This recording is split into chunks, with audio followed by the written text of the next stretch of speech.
Is my mic working? My mic is working. Okay, good. How's the audio? Is it a bit loud? Am I louder than it? Hopefully I am. Maybe I'll just put it down just a little bit more.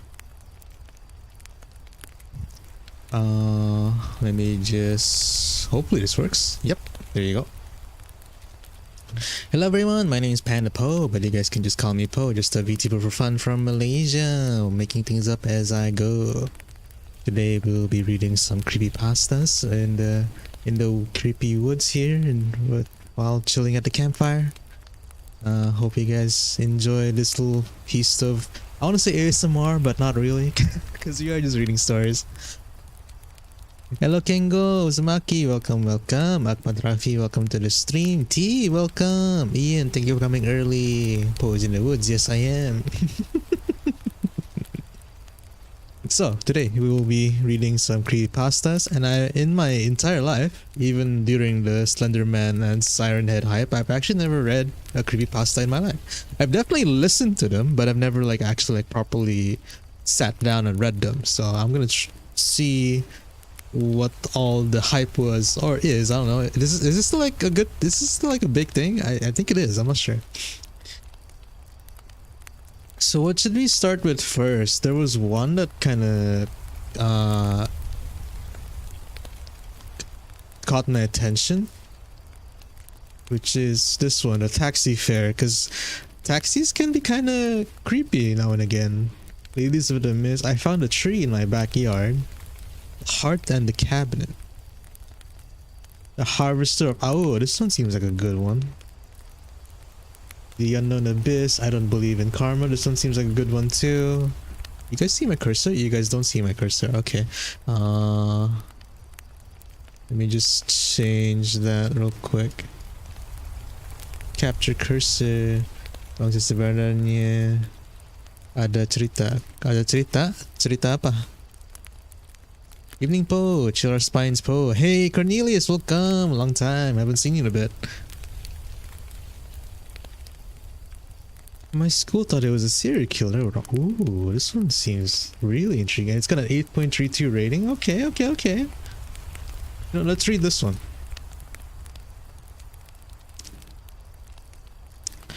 My school thought it was... Oh man, how... My school thought it was a serial killer. They were wrong. Estimated reading time 12 minutes. Written by Jacob Harper.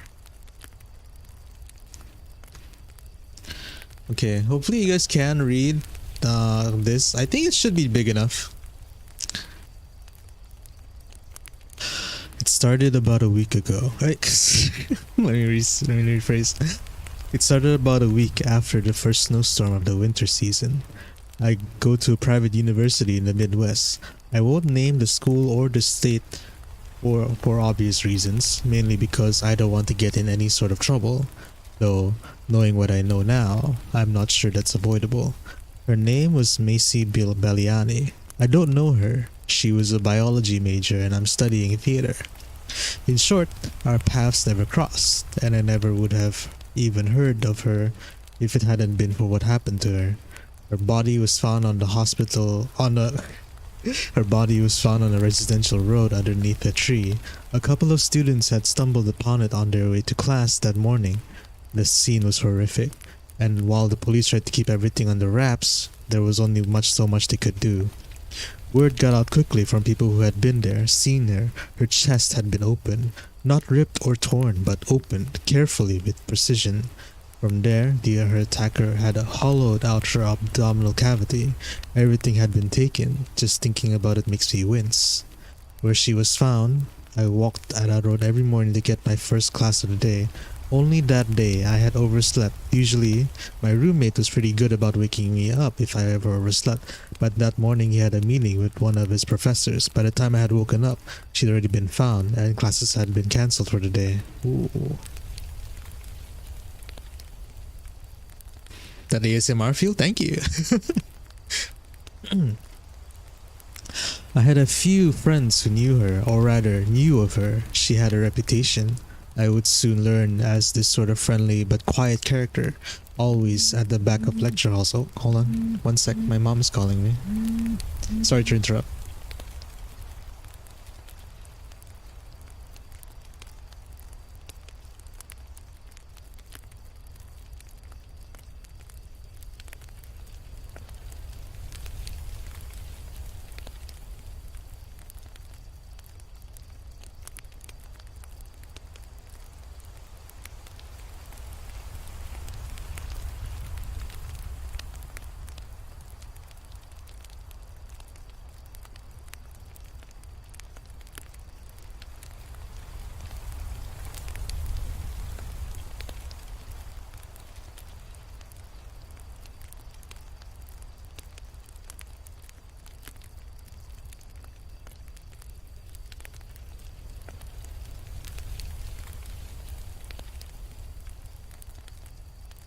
Guys, I need to BRB for like maybe 10 seconds. Just give me a second.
I'm back. Where were we? Sorry, ruined the immersion there a little bit, huh? It's okay. Where were we? I had a few friends who knew her, or rather knew of her. She had a reputation I would soon learn as this sort of friendly but quiet character. Always at the back of lecture halls, passive but delightful in that girl next door sort of way. She must have kept to herself, it seems, since nobody really knew her all that well. She also had a darker reputation. Macy was a dealer, mostly weed, I think, but a few people claimed she also sold them ecstasy. Oh wow. Then she was also a user, but of much stronger things, heroin, or at least that's what the rumors said. She wore all black most of the time, mainly hoodies and sweatshirts, even on days when the weather was warmer. Call it human nature, but I think people always assumed she was hiding something under those long sleeves. Long story short, as horrible as it was, people came to their own conclusions about Macy's death. The old combination of a drug deal gone wrong and wrong place, wrong time permeated the gossip of chatter of our intimate dormitories. I know it sounds terrible, but we are college students. We already have so much going on. We like thrills and movie nights and drinks with friends and whatever's good and full of dopamine. The last thing we wanted to think about was what this terrible thing that happened to this nice girl. So we stopped talking about it, and soon enough people began to move on.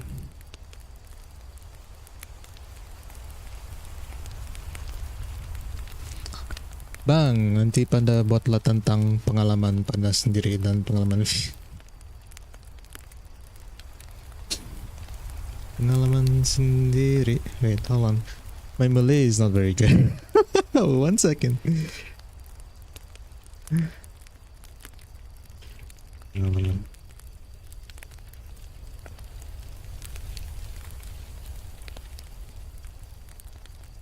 Experience.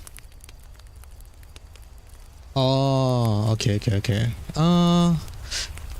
Saya ada juga pengalaman sendiri, tapi ya macam cakap sikit-sikit jalan, macam barang-barang kecil saja. Anyways, that's when they found the second body. Her name was Grace Kessler.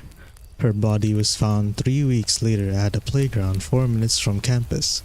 Her chest cavity had been carefully opened, her internal organs removed, and taken from the scene. What was different this time was that her head was missing. Again, I hadn't seen it or found her or anything, but I had read about it and heard about it from friends. In fact, everyone had. This was big news. Grace's parents were wealthy socialites, influential public figures. I think her dad was like a county commissioner or something. You know the type. They wanted justice. They weren't alone either. The school was petrified and desperate for answers. Anyone with even a remote interest in true crime stuff knew what this meant. 2 bodies in 2 months, killed in the same area bearing identical trauma. The consensus was clear, and while the school was hesitant to push the matter, the student body was not. We were being hunted by a serial killer. Grace's parents decided to sponsor a huge memorial ceremony that the school put up. At first it was just for Grace, but after a public outcry and few really pissed off Twitter rants, the memorial also took on the task of commemorating Macy's short life. Most people liked the idea, but I know a few thought it was excessive. My roommate Jason, who I'll admit can be kind of an asshole, thought the whole thing was stupid. I mean, I get what they're trying to do. I remember he told me late one night, but I hate that the school is making it mandatory. Don't get me wrong, it's horrible what happened to them, but why have to make it our problem? As I said, he can be kind of a jerk sometimes. I mean, I get it, I understand him. The memorial, for all its anticipation, wasn't really much to gawk at. Jason obviously had no interest in going, so I met up with my friend Olivia, and we decided to make a night of it. The memorial was held at the school stadium, which was a soccer field. Our school doesn't have a football team, so this was the best we could do. Anyways, there were candles everywhere and more flowers than I'd ever seen in my life. It was touching for a while, but that faded pretty quickly. I hate to admit it, but having been there myself, I kind of started to see where Jason was coming from. See? It didn't really feel like much of a memorial. This was more like rich people doing what rich people always do. It didn't help that her dad, county commissioner I mentioned before, he was running for re-election at the time, so at a certain point it started to feel like this was all some big PR stunt to gain the public's favor or sympathy or whatever would keep the poor guy in office. It didn't help that Macy's inclusion really did feel like a last-minute decision, which Grace's parents it seemed we're not huge fans of. We ended up leaving the memorial early and went out for ice cream. It was my idea. I had always sort of had a thing for Olivia, so any opportunity to spend time with her was, well, time well spent for me. I understand. With all the commotion on campus, many people began to get antsy. Especially the women. The two victims were women, and given the nature and I guess public understanding of serial killers, many of the women on campus felt they were at a greater risk of attack than their male counterparts. At the same time, our school's theater program had decided to continue with their theatrical season. The school felt that, given the fear and tumultuous air over everyone's heads, perhaps the opportunity for a little healthy escapism would be therapeutic for our hurting community. A few felt the decision was a little tone deaf, but regardless, it was universally accepted, and I have to admit, as a theater student, I was happy for the opportunity to work on a show. The issue was that we rehearsed every night at the school's theater until somewhat late, so afterward, we would have to walk home in the dark. Many of us lived on campus, which meant it was only a 2 or 3 minute walk at worst. But Olivia had snagged an apartment at a great deal and thus lived about 13 minutes from campus. There weren't any convenient bus routes she could take, so her only means of getting to and from the theater was by foot. Naturally, I was afraid for her safety. We all were. I didn't want to overstep my boundaries, but I knew I'd sleep better each night knowing she got home safe. So you stalked her? Is it? I approached her one night during rehearsal. She was an actor in the show, and so I was able to grab a word with her while we were all on break. I wasn't sure how to approach the issue. I figured in the end that small talk would just make me seem patronizing, so instead I just came right out with it. I told her I was worried about her getting home each night and told her that if she wanted, I would be happy to walk her home. I didn't know what I was expecting, but to my surprise, she loved the idea. She told me that she had been looking for a carpool partner, as she put it. I think she thought I must have lived in that direction. She never pushed it though, and it's not like I was going to try and dissuade her. Then she took my hands in her hands and smiled, that damn smile that made me melt inside her hands. They were so soft and holding them felt so right. Thank you, Alex. I'll find you after rehearsal. With that, the director came back into the room and we were called back to the space. I was working on hanging some lights and went back to that, but I couldn't shake how awesome this felt. I thought things would actually work out for once. It's good to be. Man.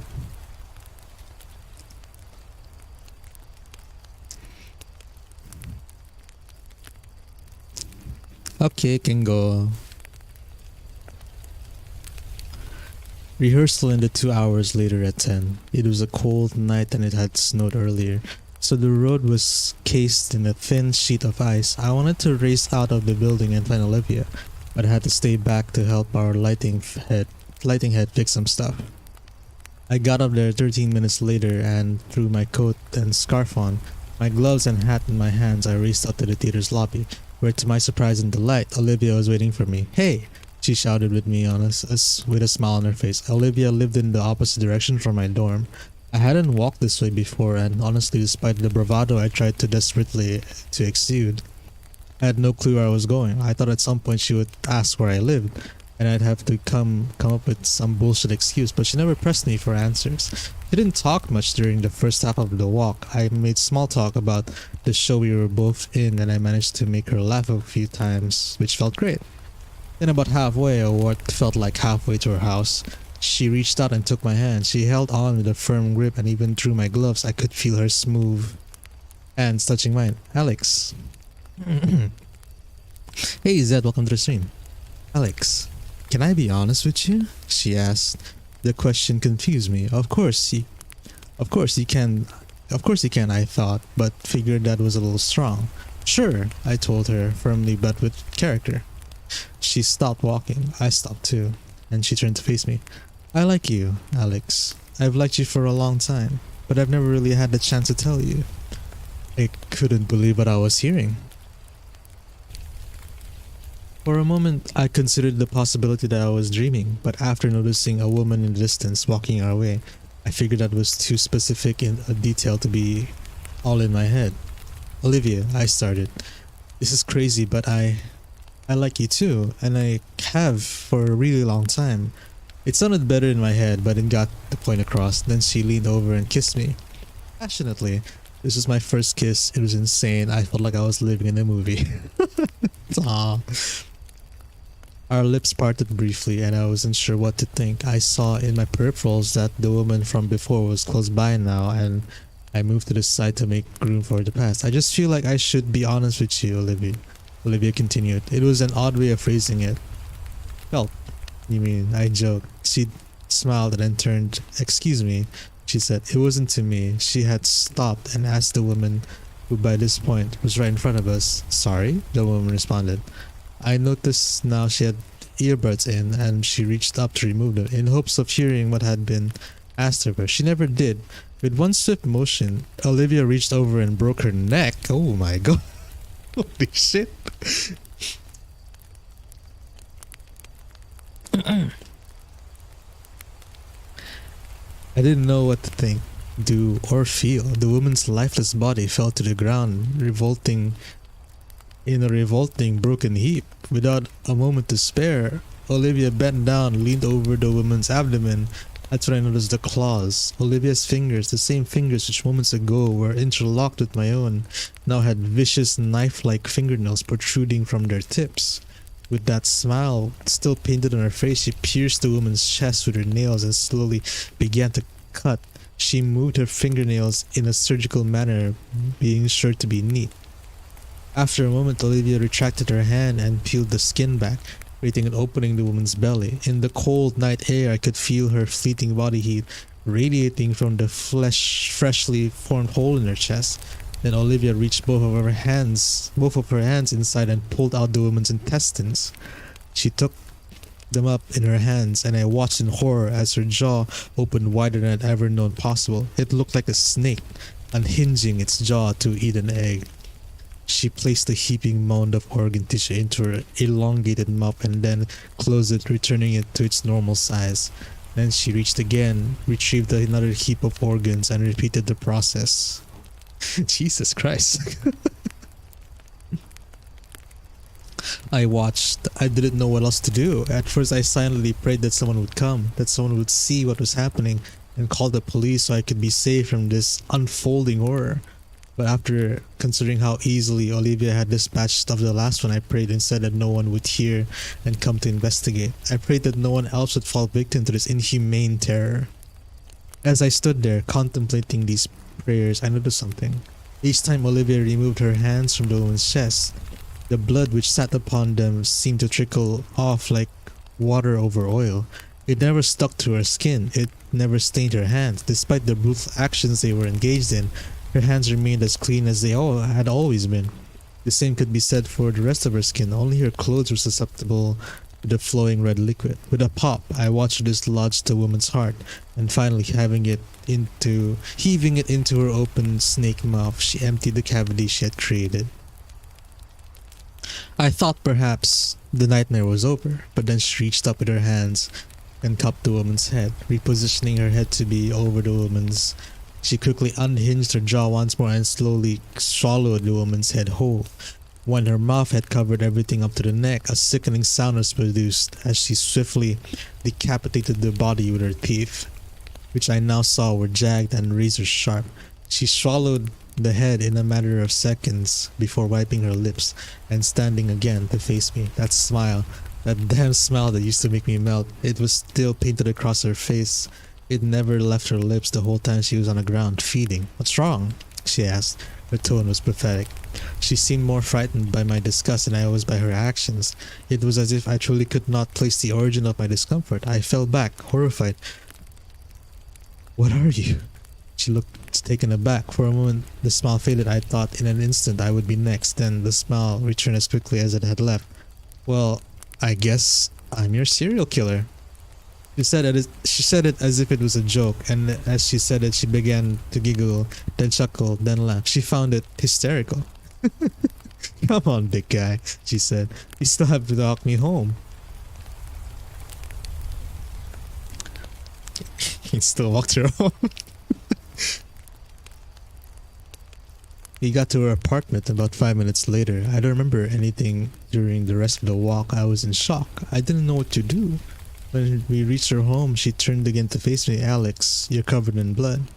I looked down on myself. I hadn't noticed it before, but she was right. My clothes were stained. It looked bad. I'm fine," I said. I was so far gone at that point in the pale moonlight, I barely noticed it. Her hands, her clean hands. She didn't have fingerprints. "Welcome back, Kingo. Also, welcome our house."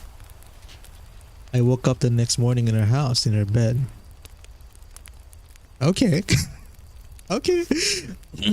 My arm was draped over her body. We were both unclothed, but I had no memory of how I found myself in this position. I got out of the bed without waking her and moved about the room, finding my clothes. When I was dressed and found my backpack, I prepared to walk out of the door. As I was leaving, I heard her calling from her bedroom. "Alex? Where are you going?" I didn't answer. I got back to my dorm around noon. Jason was sitting in there with the blinds drawn, playing video games. "Dude, you look like shit."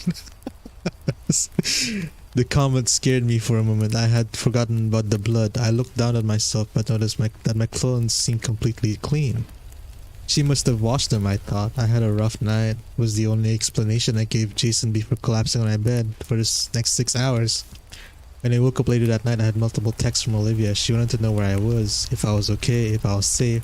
She apologized for what happened the night before, but I still wasn't sure about what happened. My clothes were clean. Had I just dreamed it? Some friends of mine had told me Olivia was into LSD. LSD? I wondered if maybe this was all the result of a bad trip. What's LSD? Oh, we're about to reach the end. LSD. Oh, acid. Okay. She was on acid. They found the woman's body later that day, and social media lit up. The serial killer had struck again. I haven't answered any of Olivia's texts. She kept sending them, and she seems genuinely apologetic. But I mean, what am I supposed to do? How am I supposed to respond to this?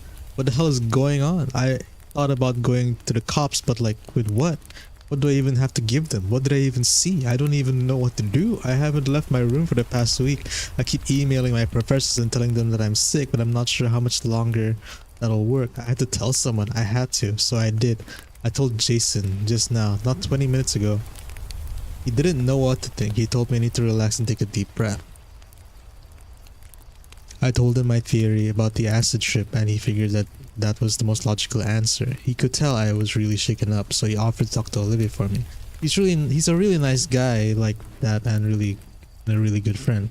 It's a really nice thing for him to do. It's funny though, I don't remember them being friends. I guess he's just trying to help. Who knows, maybe this might all blow over in the end. I'm trying to think positively. Anyways, I'm thinking I should get some sleep. I don't want to freak myself out. I don't think the drugs have left my system yet, because I'm still seeing things. I'm just sure I just need rest. But I could have sworn when he was talking to me, when he grabbed my shoulder with his smooth hands and told me everything was going to be okay, I caught a glimpse of Jason's hands, and I could have sworn he had no fingerprints. Damn. Okay. Okay. That was a really good one. That was a really good one. I wasn't really expecting that plot twist in the end, but I guess they're like Tokyo ghouls, right? They're just trying to live, but they have to eat humans or some shit. That was really good. I like that one. I like that one a lot. I can tell how this one got 8.32 votes out of 10. Sama blue siap pun tegak nih. Okay. This one has 8.15. You can read this one. That's really interesting. I know, right? It's like the Tokyo Ghoul, but like in a weird fan fiction sort of way.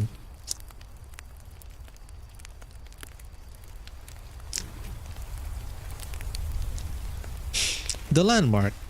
So this one has demons and possession, locations and sites, occult, magic and witchcraft, psychological horror, religion and spirituality, rites and rituals, curse, haunted building, hometown, rule, satanic cult, and tenak, or whatever that is. 8.15 from 106 votes. Estimated reading time is 7 minutes. Who wrote this? Does it not say who wrote this? Oh. Tenak wrote this. Tenak, this guy wrote this. I was wondering what that was. Okay. Let me drink some water. I'm not sure how many stories we're reading today, but all of this is like really interesting.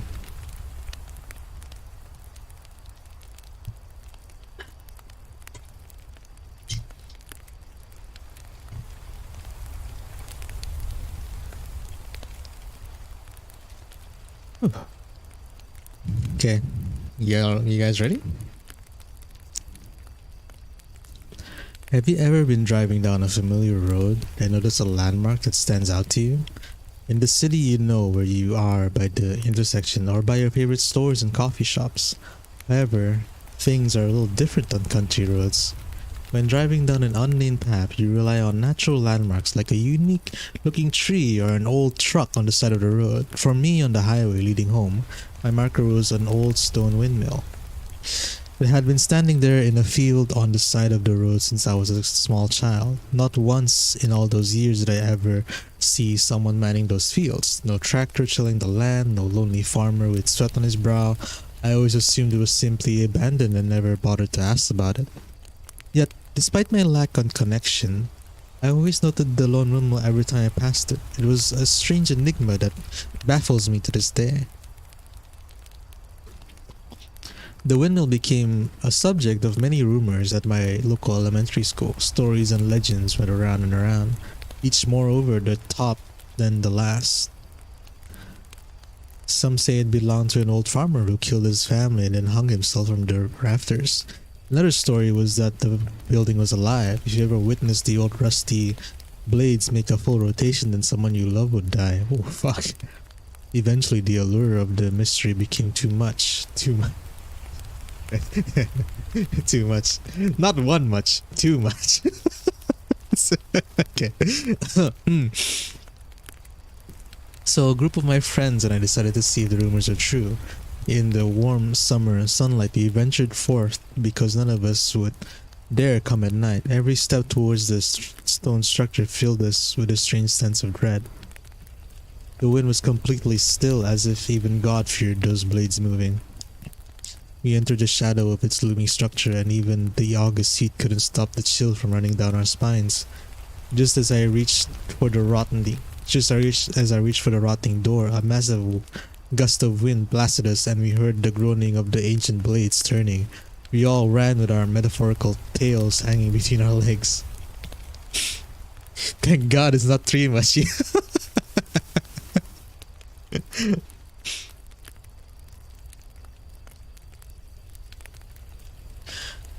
As I entered adulthood and moved away from my country home, the windmill vanished from my thoughts and my memories, as real fears such as bills and building careers arose. Oh man, God forbid. The imagined fears of youth seemed meaningless. That was until my father took ill and I had to drive back to his country home to see him. Driving those old deserted roads was like traveling backwards in time, as pavement turned to dirt and streetlights turned to the cold light of the full moon. I felt like I was leaving my adult life behind. I was that little boy looking out the school bus window again. I felt joy and nostalgia blowing through me. That was until I saw my familiar landmark. Jutting out of the earth like a man-made mountain was the lone windmill. With its stone base and metal blades gleaming in the moonlight, it looked just as it always had. You would think that as an adult it might seem smaller somehow, but no, it still towered over me, both figuratively and literally. 17 years it had been since I had laid eyes on it, yet the fear, awe of it slipped over me like a familiar robe.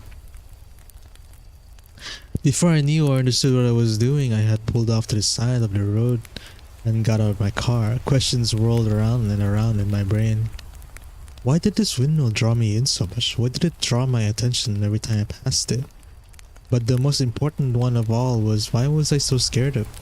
Sure, as the child, the rumors and abandoned nature of it all made it all seem scary, but why after all these years was I still so afraid? I knew that I had to get moving to see my father, but I also knew I had to settle this score once and for all. It was the mystery of it all that kept drawing me in. All I had to do was go inside and my fear would melt away. All I would find would be an old dusty windmills and some vacant cobwebs. Once I saw that, I could move on in my life and close this silly chapter forever. Sensible. I went back to my car and grabbed my emergency flashlight. With a determined nod, I made my way towards the dark shadow of the landmark. As I moved forward, I was brought back to that day when I was a child. I could feel that same dread sweeping over me. The idea of approaching the structure at night would have had 10-year-old me diving under the covers. However, I was no longer the cowardly child, but a full-grown man with an understanding of the world and what was real. If that was the case though, then why did I find myself shaking so much? I looked up at the stagnant blades against the light of the moon and dreaded them moving. I could feel my spine just waiting to tingle and shiver. I shook my head instead of my body and trudged forward. This would end now one way or another. I grasped the cold handle of the old wood door and pushed it open. A grating sound of the degraded hinges squeaking could have woken the dead. I felt my heart pounding despite my best efforts to be brave. Slowly but surely I lifted my flashlight to the doorframe and with a sense of relief I saw exactly what I thought I would. There was old rotting floor covered in dust, and in the corner was a dirty web with a solitary spider sitting in the middle. I chuckled at my fear and moved to turn around to leave when I heard a loud creak. I almost dropped my flashlight in shock. Memories of running back to the road flooded my mind, and every instinct I had told me to do just that. However, I was not a child and would not resort to fear and irrationality. I turned back and began inching my way inside, praying that the rotting floorboards would withstand my weight. I placed my foot on the ground and heard it groan, but it held true. I let out a sigh of relief and began shining my light around the room. It was bigger than it looked, but from the outside, but almost completely empty. There wasn't so much as a rat roaming the floors. Then what the hell made that creaking noise? I asked myself. In answer, the sound rounded again from above me. Slowly I raised my flashlight until it fell upon a pair of dead blank eyes staring back at me. My blood went cold and again my instincts told me to run, but my legs would not move. Instead, I moved my arm up, illuminating the haggard face of an old man.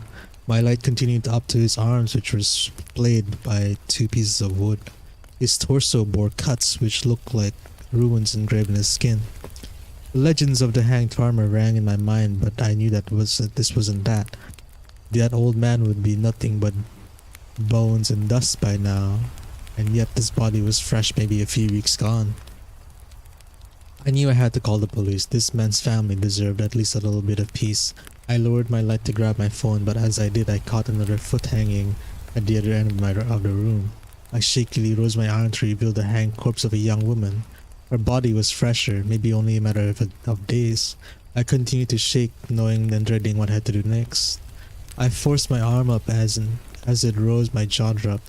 Strung from the bar of the windmill were dozens of corpses in different stages of decay. All the corpses had some sort of unknown symbol carved into their stomachs. Slowly the bodies swayed almost in unison and dark realization hit me. Inverted crosses. They were made into inverted crosses. Jesus Christ. I shone my light a little higher, and on the ceiling above me, drawn in blood, was a pentagram. I could feel my roadside burger threatening to come up as the stench of death hit me. How I had not noticed the stench when I came in was beyond me. Maybe I hadn't wanted to smell it. It was in this moment that I discovered what terror was. Not some made-up childlike fear, not some adulted anxiety, but true unadulterated terror. Every bone in my body turned to lead, my blood froze to ice, and my heart beat like a pounding drum. At once, I was that 10-year-old boy all over again, and I ran out of the room as fast as I could. As I made it to the field outside, when I heard a sound that stopped me in my tracks, the windmill's blades began to move. The creak was almost deafening in the silence of the night. That part of what made it so shocking. There was no wind whatsoever. I found my heading turning on its own accord. Turning on its own accord towards that rusty grating noise. The blade slowly turned a full 360 degrees and then stopped as if they had never moved. Oh, okay. How goes the storytelling? It's going alright. All rational thought had left my body, and all I wanted to do was get out of there. I jumped my car and pelted down the dirt road as fast as my car would take me. Even after several minutes, I still found myself panicked. I kept checking my rear view mirror, half expecting the windmill to come rising over the hill like a giant movie lizard. Finally, when I turned down the road to my father's home, I felt some relief. That was until I pulled in the driveway and saw my younger sister standing on the porch crying. It turns out my father passed away not 15 minutes ago. Had I come straight there, I would have been there when it happened. Instead, my sister's face, my father's dying breath alone as he whispered about the winds blowing for him. I miss saying goodbye to my father, and that guilt will haunt me for the rest of my days. I told the police about what I had found at Windmill, and they did a full investigation. The bodies were connected to several drifters and missing persons in the area. They found bone fragments scattered around, and they believe that this had been going on for decades. They are investigating into the murderer, but I doubt they will ever find him. If their lair was discovered, they will simply move on to a new one. For there are so many other abandoned buildings out there, so many dense forests, so many dark caves. How many landmarks do people see every day on their commute, always being noticed but never questioned? What dark secrets might they hold? That one was pretty good. That one was pretty good. Wasn't as scary, but pretty good. Solid 8. Solid 8 out of 10. Excuse me though, I need to use the toilet. One sec.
Back. Let's see. Let's go to the next page.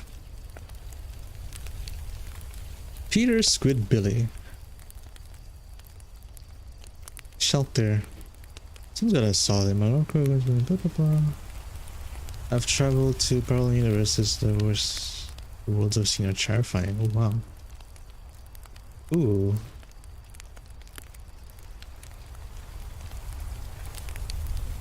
I have a really big fear of clowns, and yet I found I mean, I say that and I found the It movie kind of hilarious. What happens at Dillerson Farm? Made a computer program predict the apocalypse is not what you think. Sure.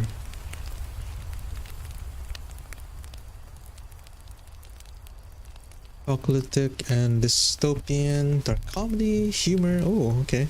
Parodies, dreams and nightmares, natural disasters and storms, strange and unexplained technology, the internet and the deep web, apocalypse, computer dreams, the end of the world. Oh, okay. This might be not something I want to read. This might be a little controversial. I'm gonna spoil the ending for myself real quick.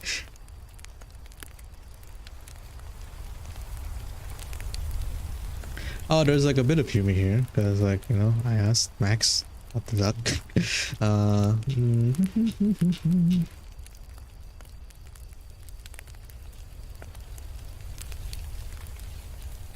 Okay. Okay. I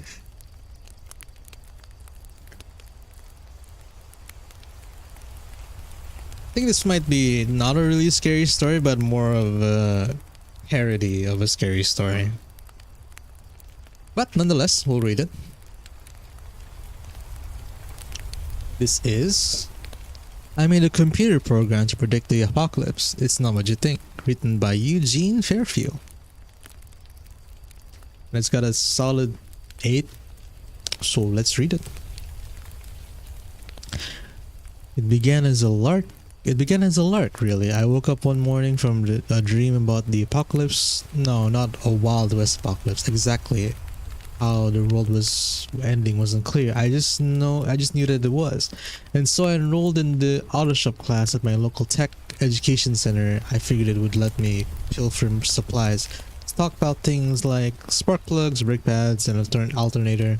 By the light of day, the idea seems silly when half of the world is dying and nobody has gas.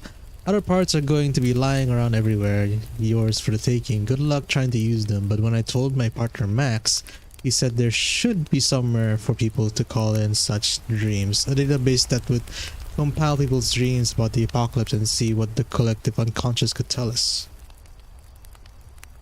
Sounded like a fun idea and easy to do. I threw together a database and some simple code to extract themes, put it up on the web, and figured nobody would find it. A week later, based on 24 replies, the hive mind was recommending we stockpile assault rifles and high-capacity magazines.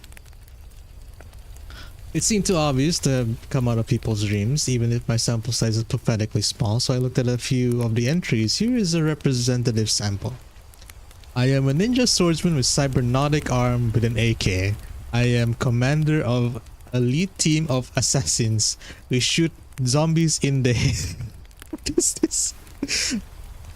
I was struck by two things. The first being that I'm a damn good coder to be able to extract themes from the writings of the illiterate. The second was that the writer's dream looked an awful lot like a daytime fantasy. Some others were obviously not dreams. We should get lots of ammo and guns, but mostly ammo because you use lots and it's hard getting more. Put lots of sandbags around your house and lots of food and water in your basement. Okay. What is this?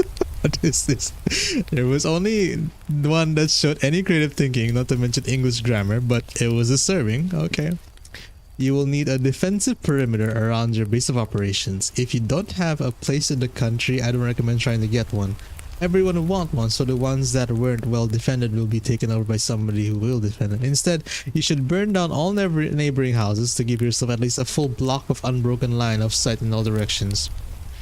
Whether that is good advice or scary, it was clear my data was corrupted and people's actual dreams were lost in a mishmash of fantasies and advice. I explained my problem to Max one evening over dinner. Wait, you actually did this? Yeah. I shrugged. I thought it would be fun. But I need to figure out how to stop people from entering stuff that isn't in their dreams. Maybe if instead of a submit button, it had a query. This comes from a dream I had. Yes, no. Maybe, Max said thoughtfully, but if clicking no means they don't get to submit, simple, then people will just click yes. Max was a therapist who worked in the local high school. He had a few illusions about people's abilities to follow directions. Yeah, true actually. Maybe instead of yes, no, you give people a menu to source their contribution. This comes from a dream I had. This is my recommendation of best practice. This is based on the Bible or another religious source and other. You always need an other category for the person who says, this is my recommendation. This is the right way to do it.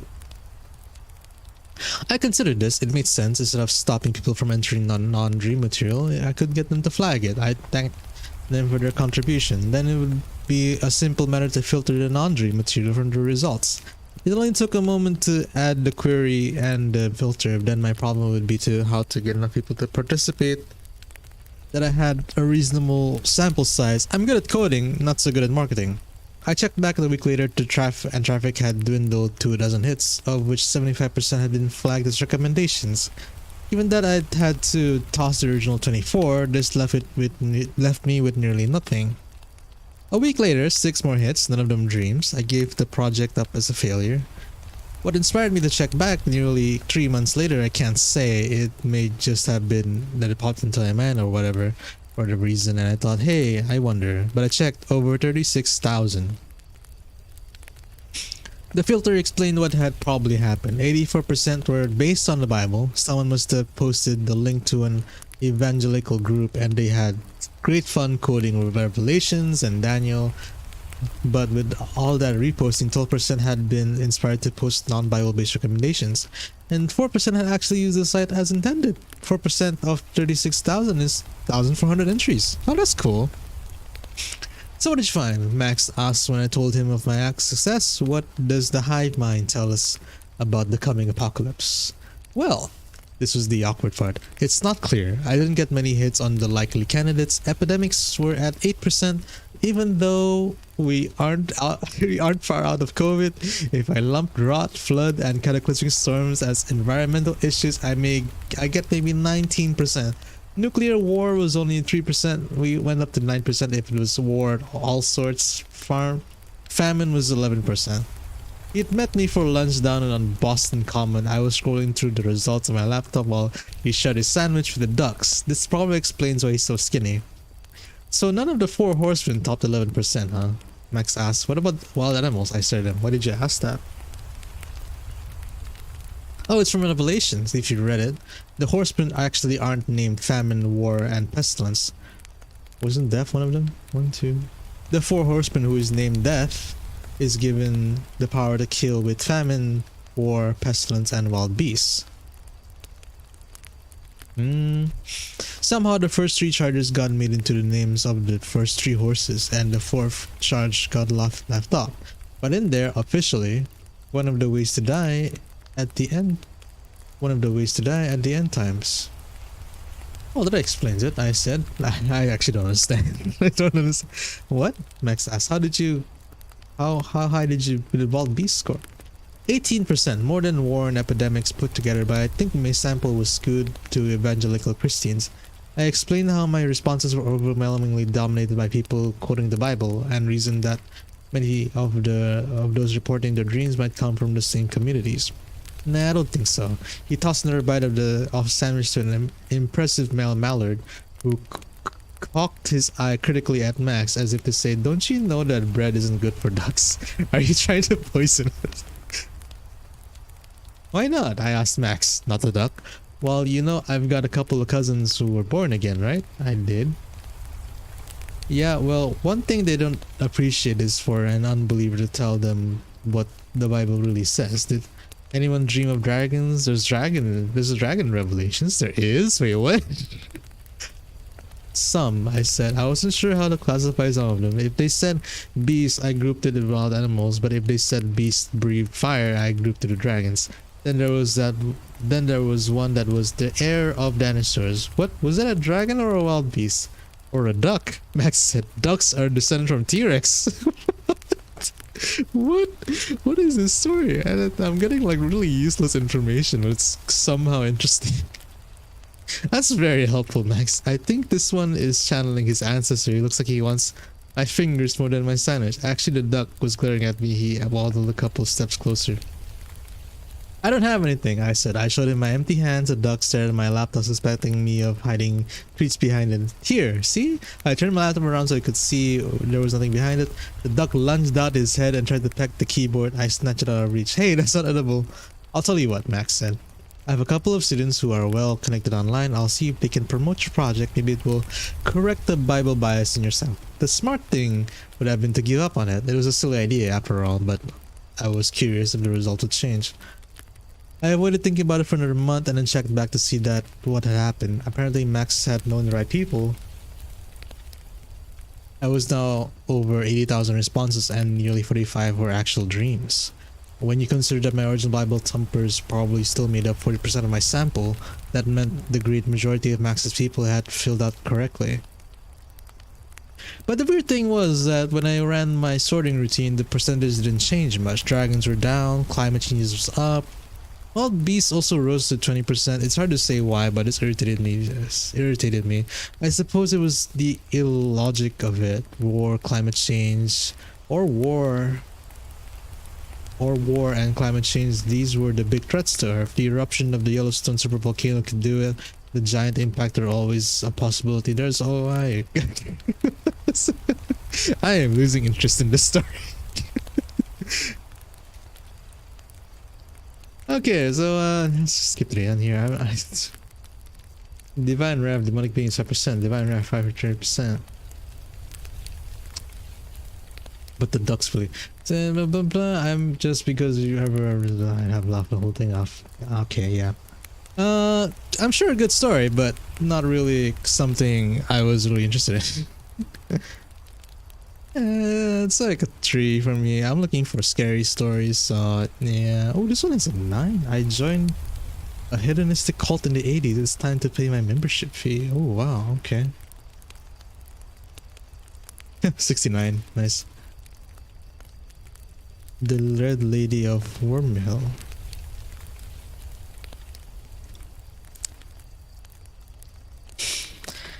Huh. Okay, I think this one is actually kind of creepy. I joined the hedonistic cult in the 80s. It's time to pay my membership fee. Written by Morning All. Oh, ow, ow. Let me just drink some water real quick.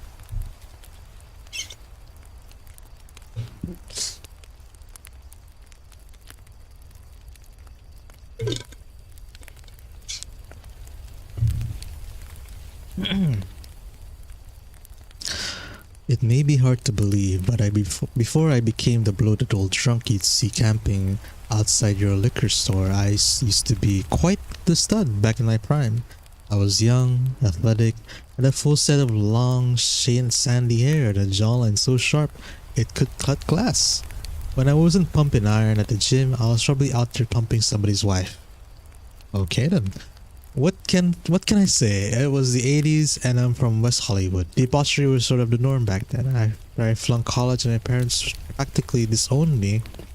My life became a self-perpetuating spiral of women, drugs, alcohol, and glam metal. The parties were wild and sobriety was a sin, and I wouldn't have it any other way.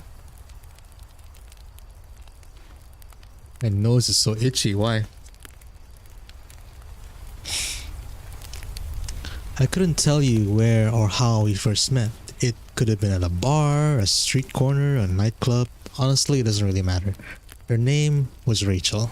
She wasn't the most gorgeous woman I had ever seen or anything like that. Curly brown hair, plaid skirt, fake rimmed glasses. Everything about her was so incredibly mediocre that it seemed almost deliberate. As though she had gone to excessive lengths to not stand out in a crowd, following a night of fittingly average Imagine my surprise when she suddenly turned around and said to me, "You want to join a cult?"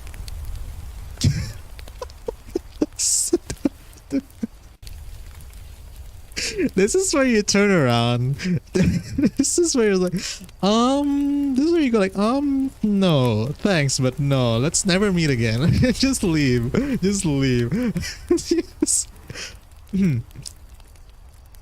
But obviously there wouldn't be a story if you said that. So let's see where this goes.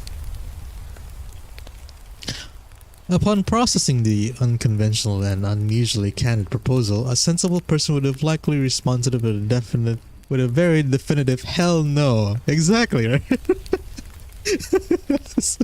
That's one way to invite someone to a cult. I, however, wasn't and never have been a sensible man, as evident by the fact that I didn't immediately gather my clothes and head for the door. I was taken aback, sure, but I'd be lying if I said that my morbid curiosity wasn't piqued. It was the sheer novelty of the experience that intrigued me. I was still in that period of early adulthood when you feel like nothing can touch you, so you hop from thrill to thrill regardless of any potential consequences. Besides, I figured that it couldn't have been anything that malicious given how casual she was about it. Okay, fair, but still, it's a cult, come on dude.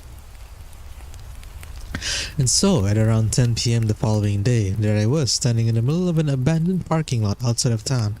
Before me was an old warehouse that should have been equally as abandoned, yet there were lights and faint music emanating from somewhere within its bowels. I narrowed my eyes and stepped towards the neglected structure. Although surprisingly intact, the windows were made of thick, semi-transparent glass. I could only see vague shapes moving about the illuminated interior. I bypassed a set of old doors that looked to have rusted shut, and instead made my way over to the opposite side of the property. Sure enough, hidden behind several overflowing dumpsters and a mound of scrap metal was another door. There was something scribbled on it with bright pink graffiti. Pink? Okay. Enlightenment through excess. Deliverance through pleasure. Ah! So it's one of those cults. Okay. It sure seemed like the right place. I walked up to the alternate entrance and pressed my knuckles to its corroded surface, knocking twice as per Rachel's instructions. After a few tense seconds, the bottom of the heavy steel door scraped against the concrete and as it got yanked ajar, a single monolith eye stared back at me through the gap. Judging by what little I could see the woman's expression, she definitely liked what she saw. Evening, hot stuff. You got a password for me? Right, yeah, Lord of the Flies? I answered quizzically. Her lips formed a playful grin, or at least the half of one. I instinctively stepped back as the thick fingers of man emerged from the narrow slit. Debated. Gripping the side of the door and pulling it wide open, a squealing of its unoiled hinges caused me to grit my teeth.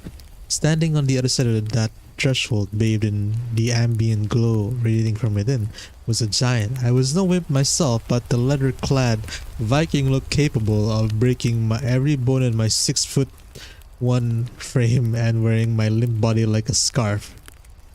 Leaning against him was the young Asian woman, still bearing that same grin, with her neon green lipstick, fishnet outfit, and rainbow pigtails. She was the personification of the stereotypical ravegoer, quite the contrast to her stoic, heavily tattooed counterpart. She beckoned me down the dimly lit hallway behind her, and then through what appeared to have been once a cafeteria. The laughter and the music were getting louder. We eventually came up to yet another door, this one decorated in various outdated safety tips and warnings directed at the staff that used to work here. My colorful guide placed her hand on the handle and winked back at me before pushing it down. Have fun. Awaiting me on the other side was what I can only describe as a cesspool of degeneracy. Bodies on top of bodies, writhing and moaning. Fucking like the end of the world was nigh. Much of to the enjoyment of clearly intoxicated onlookers, what passed as the dance floor was littered with clothes and empty bottles. Cheap perfume intermixed with sweat polluted the stagnant air.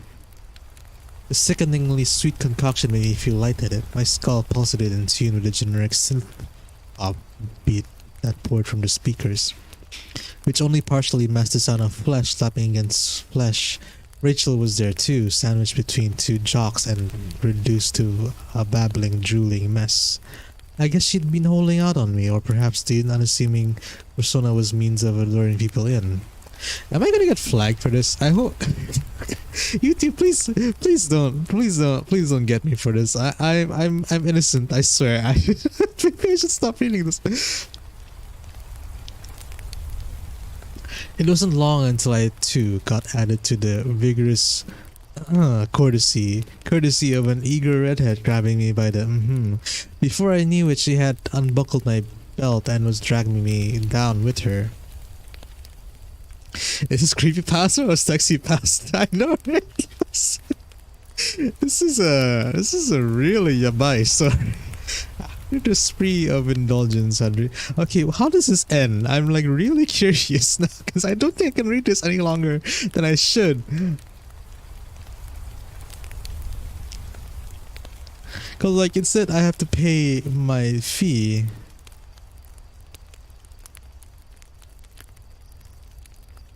My friend Bub. I like the one of those prisoners to me is with a single bullet. Oh, okay, so it's a life. Bosan, you chose to read this. I did. I know I did. I think I should move on. That seems like a very hold on.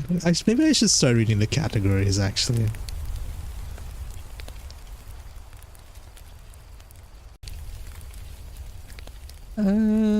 It didn't really say anything about that particular thing.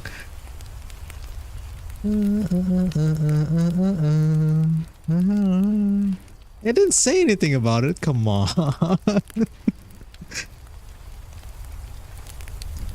60 pastas for Patreon streams. Gaston's turn. By Scott Cornline. Okay, maybe I should find something that's rather highly voted for, but also not very yabe. Locations and site: monsters, cryptids, myths and legends, horror, spirituality, suspense and thrillers. Okay, this one seems alright. This one seems alright. Hedonistic refers to okay, I didn't know what that word meant.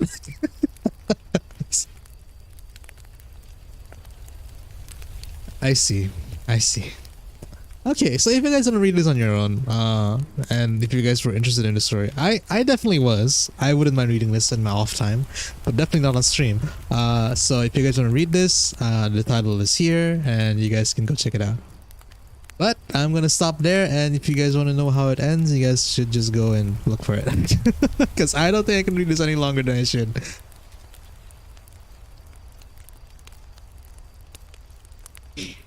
Oh shit, okay, this is a second story. Let's read the first story. So, oh, it's Tenek. Okay, Tenek. I'll check it out later, thanks for the recommendation. It was pretty good. If you enjoyed it, then why not, right? So this is gonna be 2 stories by Tenek. Tenek?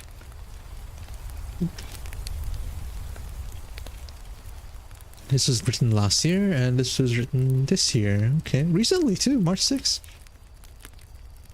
Myths and legends, folklore and folktales, monsters, creatures, cryptids, dolls. Okay. Estimated reading time is 12 minutes. The Village in the Shadows, written by Tenek. Why is my nose so fucking itchy? What the fuck? 12-minute reading time. September 3rd, 1692. Nice. Northridge Village. Northridge. Nope. I can't pronounce this thing. Northridge Village stood as it always had, apart from most of the civilized world. It was a simple, self-contained community consisting mostly of farmers and the simple village folk. On this late afternoon, bathed with the orange light of the setting sun, the village looked like a painting that Renaissance artists would dream of crafting. The sun glinted off the high cross of the Catholic Church and shone across the crowded streets. In a field, a farmer wipes the sweat off his brow, savoring a hard day's work before the true trails of the harvest would ravish him. Outside, women are taking their washes off the lines, humming a happy tune. The local smith would bang his hammer one final time before closing up shop.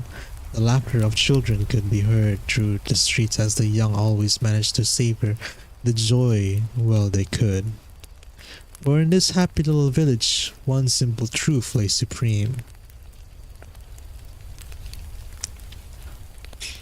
The folk of the village were blissfully unaware of the hardships of the new world. They did not know nor care whom sat upon the British throne. However, there is one thing that every member of Northridge Village... That is such a tongue twister. Northridge Village, Northridge Village, Northridge Village, Northridge Village. Northridge Village. There is one thing that every member of Northridge Village knew, and that was you never went out at night. For this village sat at the base of the Carpathian Mountains, and the shadow of those peaks held more than just the cold air in their dark depths. While most of the world was evolving and growing to believe that true evil lied within the murderer's or thief's heart, the people of Northridge knew much greater and more ancient evils. There were more graves in the town born of this evil than disease or the passage of time, and many of those graves are empty. Ooh.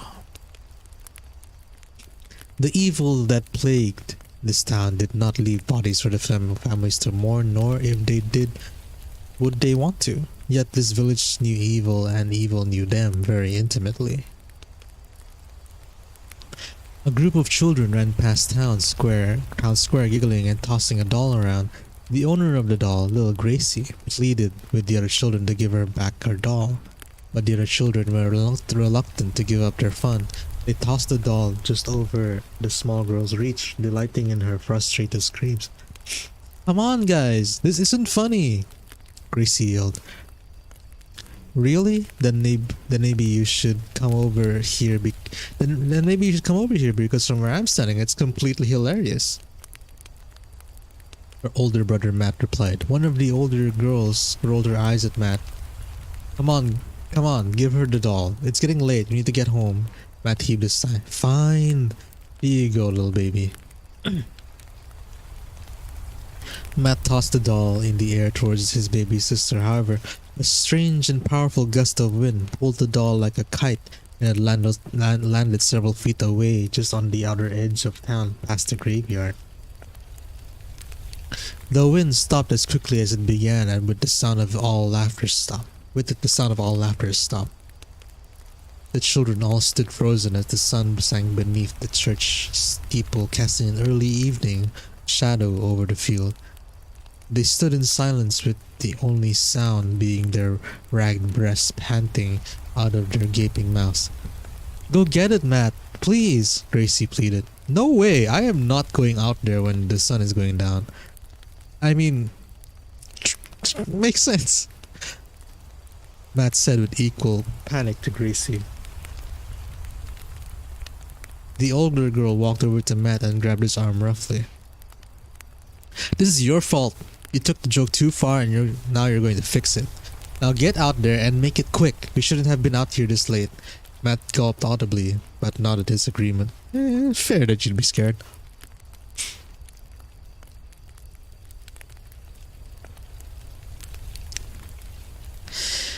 Matt began to slowly move through the graveyard like a man walking towards his death. He began to feel like Jack walking through the giant's lair. One wrong step could spell his doom. The sun started to cast long shadows from tree branches. Don't step on the shadows, he thought to himself. If you do, they can use their powers to drag you to their lair. With his mind so encased in fear, he couldn't even remember if that was true or something that the children made up. The whole world was silent,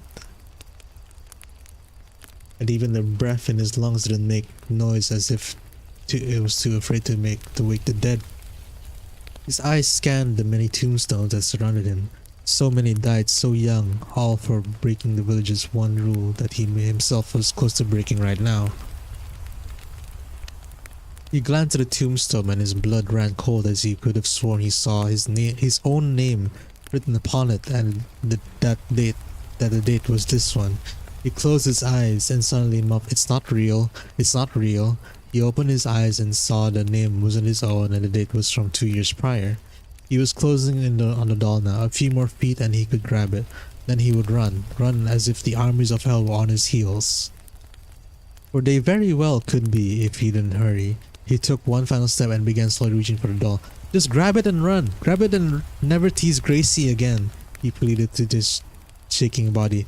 His fingertips touched the doll, and as soon as it did, he felt the doll move in his grip. Terror gripped through Matt and he turned around like the wind. "Don't let it get me!" he prayed as he ran. Finally, he made it back to his friends. "I felt it move. That damn thing is alive." The older girl gave him a smack of the head. "Of course it moved, you little chicken. Look out there." Matt turned and saw that the wind was once again blowing, only in the opposite way. The wind has moved the doll, and here he was screaming of devils. "Please just run back and grab her," Gracie pleaded. Matt shook his head frantically. "Not a chance, sister, not tonight. I promise I will go back and get your doll tomorrow. If it's gone, I'll buy you a new one. Hell, I'll make you a new one personally. Right now we need to get indoors or those things will be the least of our worries." The older girl looked at Gracie. "Listen, I hate to agree with him, but he's right. We've been out too long." The children ran off with only Gracie left to look out at the darkening graveyard road. Little doll Heidi lay so close yet so far away. She stared at the doll as the leaves swirled around its felt body. For the smallest of moments, the little girl almost thought she saw the doll sit up and start to wave at her. That was all she needed to turn tail and run for her home. Fair. All across the town, people were moving to frenzy. The wind had turned stronger and far more ominous. Father Gregor locked up the church and stared into the forest at the base of the mountain. They were coming tonight. Of that much he was certain. The villagers had been careful as of late. The beasts would be growing hungry and hungrier. The darker and more clever they became.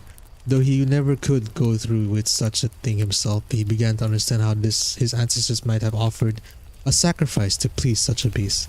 The idea was abhorrent, to say the least. However, the thought of a peaceful night's sleep was damn tempting.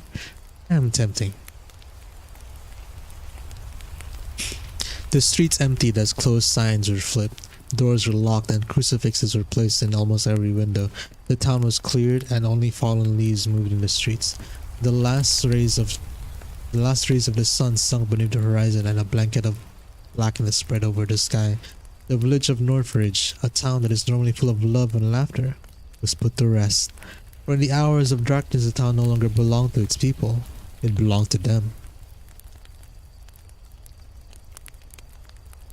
"But Mommy, I can't sleep without Heidi," Gracie pleaded with her mother as she was being put to bed.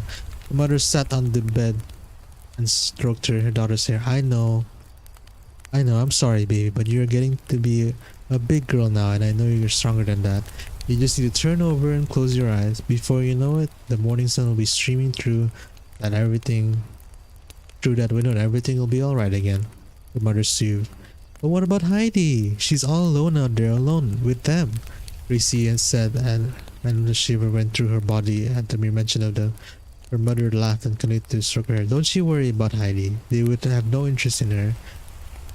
In morning light, we'll go grab her, and she will still have that big smile on her face. And you can smack your brother upside the head with her." Gracie laughed at that, and her mother got up to exit. "Mommy? Why do we stay here? There are other places in the world, places without evil, Gracie asked. Her mother lowered her eyes and shook her head. I know this is hard to understand, but evil is out there no matter where you go. It can come in any form, even those you trust. If you let evil push you around, then you let it win. And its wickedness will spread. We have to stand firm against it to show that light is stronger than the darkness. Besides, as long as we are careful, they have no power over us. We hold the power, and even they know that. Gracie paused for a moment, then nodded. She wished her mother good night as she left the room. Gracie's mother was left to ponder her own words that even she didn't fully believe. The night was full now, and in this village no one lit their lamps. No candle flickered in the dark. The only light was that of the waning silver moon that shone through Gracie's window, bathing her in its cold and distant glow.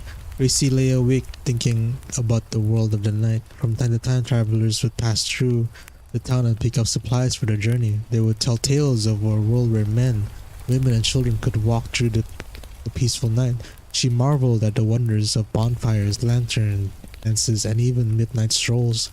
To her, the idea was as far-fetched as traveling through the stars, but they spoke with such conviction she couldn't help but dream. She let out a sigh, for even at 5 years old, she knew that a world without fear of the night is a world where she would never see. She had turned over and could feel herself slipping into the world of dreams when the sound of scratching came from her window. The sound froze her blood and caused her to shake uncontrollably. You can't get in because I say no. If you ask, I'll say no. So since you are not welcome here, then please go, go, go. Gracie sang into the night. It was a song taught by her mother to help her get through the scary moments. However, the chant did little good for her because the scratch continued and got louder. I said you can't come in, so please go, Gracie yelled through chattering teeth. Oh please, Gracie, I'm so cold out here. A small, sweet voice came from outside rang. That didn't make sense. A small but sweet voice from outside rang. Okay, there you go.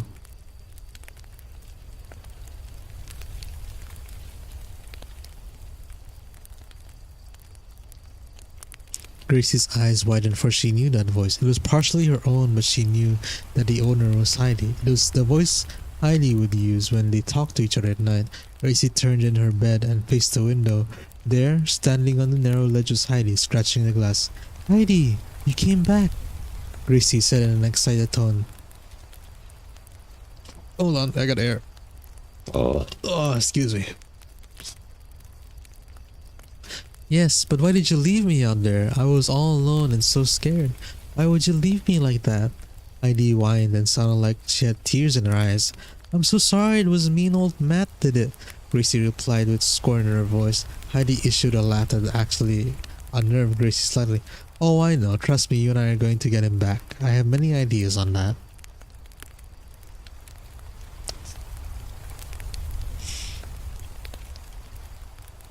Gracie became afraid again. She had no doubt that it was Heidi out there, but something had changed. Her perpetual smile that used to bring her joy now caused Gracie to break out in goosebumps. The doll's eyes, normally completely vacant, now had an intelligence and just a hint of malice twinkling in them.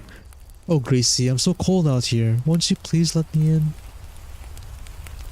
10 out of 10 burp.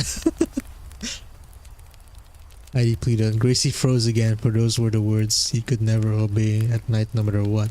You know I can't, Heidi. You know the rules as much as I do. The doll seems to twitch for a moment. That moment someone older and wiser would have known to be associated with rage. The doll righted itself, and if possible its grin grew wider. That's okay. You don't have to let me in. Just open the window and pull me inside. Then we can be together and you never have to sleep alone again. Gracie gulped but looked hopeful. One quick grab and she could have her doll back, and they could go off to dreamland together. Heidi would stop the bad dreams she always did. Gracie got out of her bed and began to tiptoe to the window. That's it, Gracie. Prove to mean old Matt that you are braver than he is. Oh, how embarrassed he will be in the morning. You could hold that over his head forever, just like he held me over yours. Gracie smiled. She could see Matt's face filled with shock and shame. She couldn't wait to tell all his friends, especially the girl down at the street who even Gracie knew he fancied. Come on, open the window and you and I can play together all night.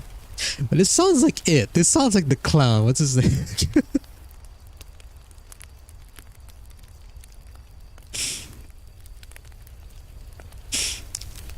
Gracie undid the window latch and could feel the cool breeze hitting her face. She had never felt the night breeze and it felt wonderful in the stuffy room. Take my hand, Gracie, and we'll be together forever.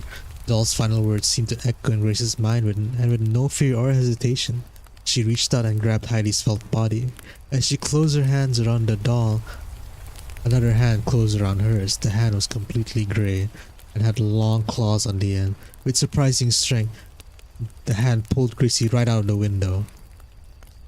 Gracie looked down and issued the loudest scream her lungs could produce.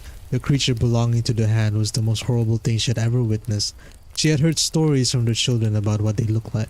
They would say horrible things to try and scare her, and yet none of them came close to the fiend that lay before her. The creature was a woman, or at least it used to be. Long, flowing black hair seemed to almost hover behind it like a living cape. Her skin, or what remained of it, was the darkest and yet dullest grey she had ever seen. Her skin was peeling away in several places, revealing not only her bones, but also all manner of terrifying creatures crawling under the surface. Maggots, spiders, even centipedes seemed to make home in her body. The women's fingers were long but crooked, as if they had been smashed with a hammer over and over again.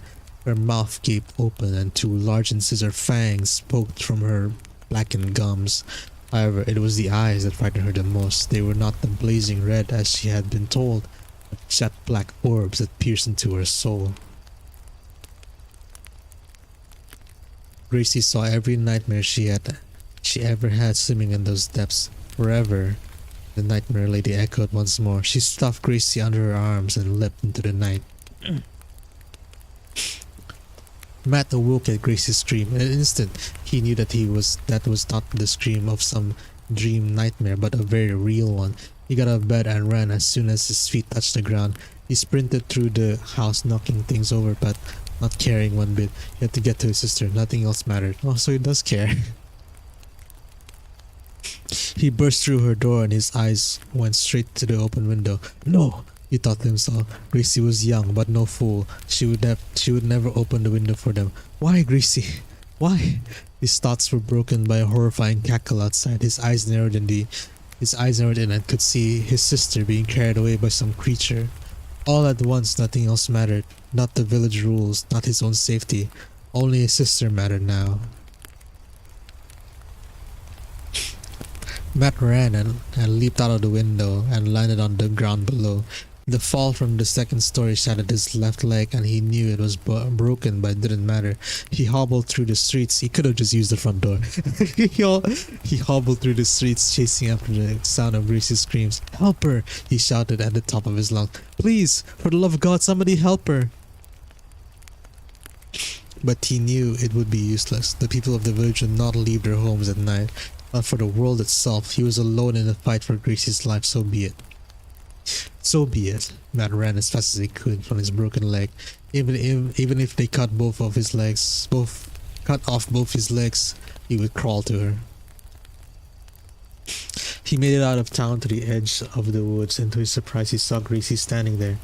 She stood by the edge of the tree, shaking from head to toe. Gracie, thank God! Come to me. Let's run home. Gracie did not move, but stood there shaking and panting. Come on, sister. Nothing is going to hurt you now that I'm here. Please, come to me. Please. Matt begged. That was when he saw it. Barely made out by the light of the moon was a dark grey hand on her shoulder. Then, out of the darkness, he could see multiple pairs of jet black eyes. They were eyes that should stand out in the dark, but nothing in nature was as black as these eyes staring at him.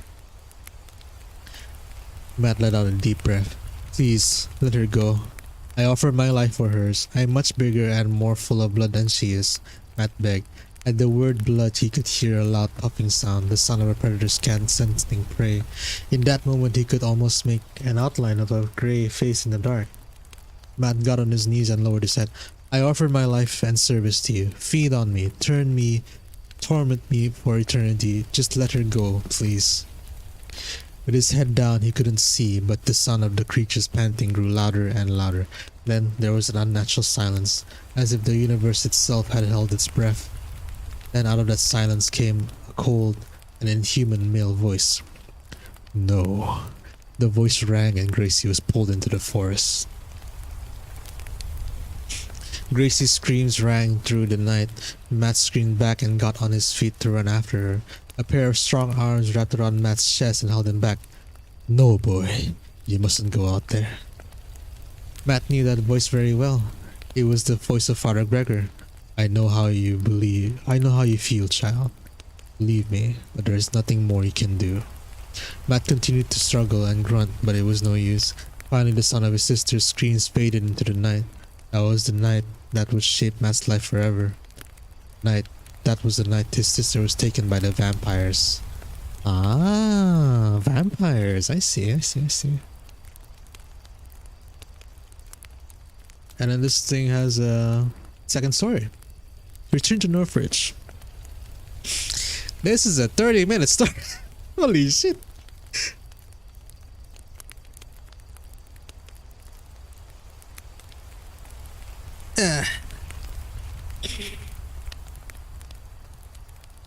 Well, let's see how this goes. Hold on, let me just take a quick break. I'm gonna disappear for a bit. One sec.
Oh, I got some cream for my nose. It was itching so much.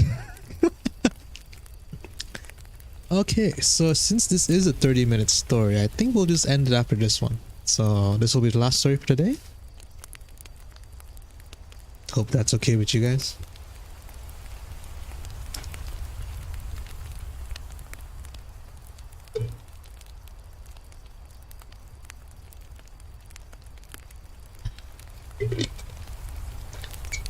Important to hydrate, guys. Important to hydrate. Return to Northridge, written by Tanik. This is a sequel to Village in the Shadows. How long has it been since you have been here? Father Richard asks.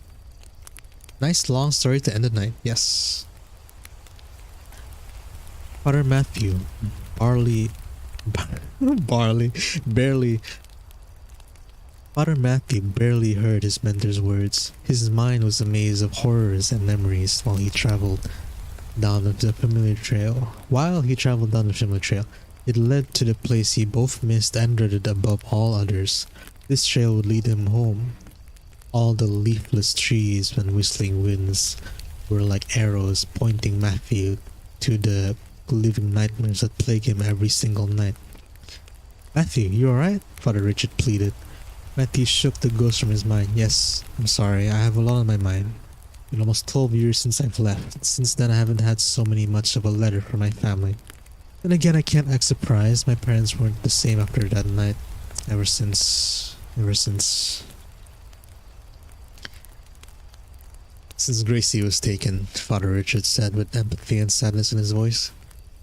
Father Matthew merely nodded and continued guiding his carriage down the trail. The sun was high, but Matthew felt not of its warmth nor its comfort. Watching the sun's position was second nature to him, and all those who dwelled in his village. But those who dwelled in the shadow of the Carpathian Mountains knew no solace in nightfall, only terror. Once the sun set beneath the hills, the world was handed over to the undead. All of Matthew's childhood, he lived in fear of the creatures who dwelled in the forest. The ones who 13 years ago took his little sister, they were the creatures of the night, the living dead, the vampires. After the night Gracie was taken, the village looked for the creature's lair. However, it could not be found. Matthew vowed then and there that he would do all he could to destroy them.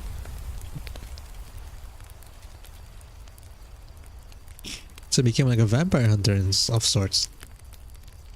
He looked for the Vatican under the... Oh wait, no. He left for the Vatican under the pretenses of being trained as a priest. However, his true purpose was to gain knowledge of the undead. That is where he met Father Richard, a man who has had his own run-ins with the creatures of the night. For years they have trained for this day, for this very day, the day he would return home to complete his vow. Their carriage stopped in front of a sign in the road. The horses went wild and began stomping around, screeching into the cold air. Send them back. Look, they can go no further. From here out, we walk. Matthew said calmly and with regret. The two hopped off the carriage and Matthew cringed as he hit the ground. The night Gracie was taken, Matthew leapt from a second-story window and broke his left leg. The wound had never fully healed and still flared up even all these years later. Father Richard smacked the horses, sending them back the way they came. In silence, the two priests nodded and walked past the sign saying Northridge. The trail turned several degrees colder as if the sun's heat lived in fear of the forest and stayed away. The air held an unnatural silence and even their footsteps seemed to be muffled.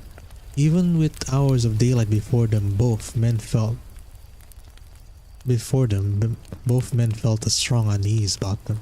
What is our first move? Father Richard asked. Matthew didn't turn his head and kept looking straight ahead towards his village. We head straight to the church and meet with my old mentor, Father Gregor. He has been looking for the creature's lair for years. I only hope he has some information that could help us. From there, we grab some supplies from the... Matthew cut himself mid-sentence. What's wrong, my boy? Richard asked. There is no noise. The forest is always quiet, but we should be able to hear the sounds of the village right now.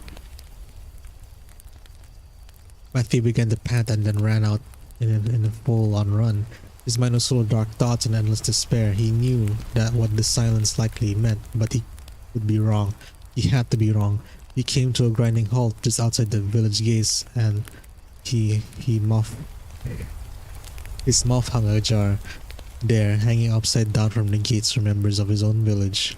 Their necks had been torn apart, and their skin sunken in as if every drop of blood had been drained. Matthew wanted to vomit, to turn tail and run away, screaming, but instead, he made his way into the village and was disturbed at what he had found. Jesus Christ.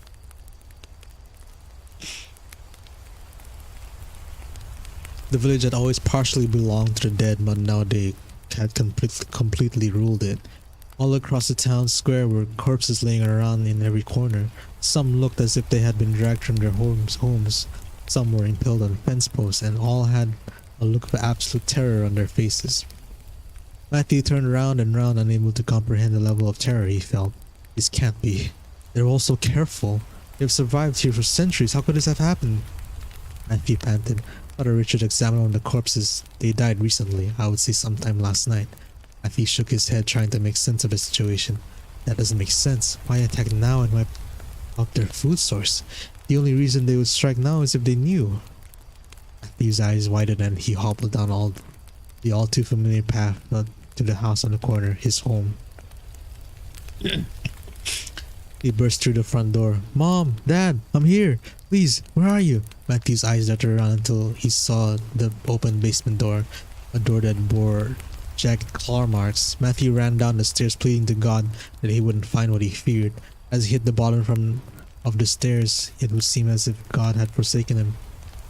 There, laying on the cold stone floor, with their necks broken, were his parents. Their faces looked up at him, and unlike every other dead face in town, they did not look at him with fear, but with sadness. Father Richard put his hand on Matthew's shoulder, and the boy wept deeply.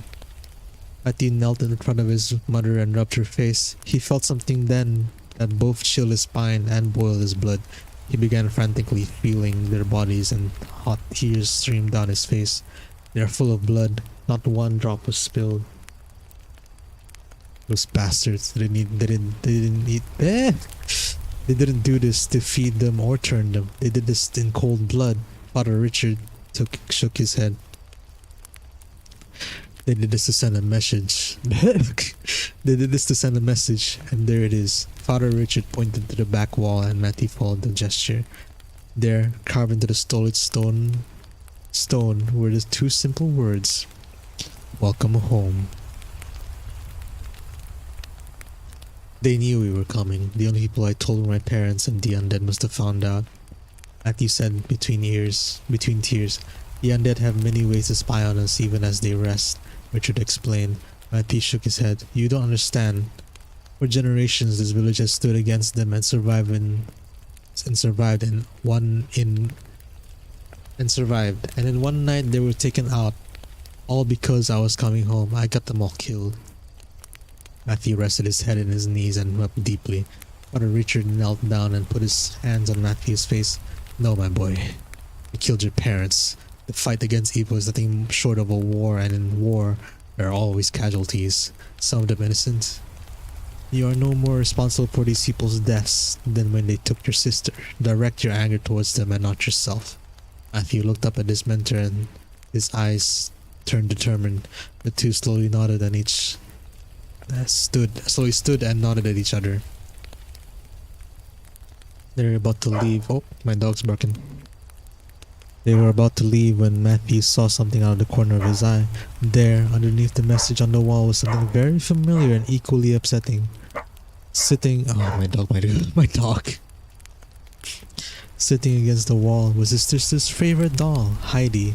His sister had long lost her life going after that stupid thing. Blind rage boiled through Matthew as he stared down at the felt doll. They dared taunt him with his memories of Gracie, and he was going to rip that doll's head off to send them a message. He rushed towards the doll, and at the moment he did, several things happened at once which could seal his fate. Matthew tripped the wire which was attached to the cell door. The door, slamming, sent several heavy sandbags placed above it that neither man saw in their rush down here. The door was barricaded, and just like that, the men were sealed in a tomb. They set a trap. The creatures have sealed us down here. Oh my god, my dog. Hold on, I'm gonna go I'm gonna see what's up with my dog.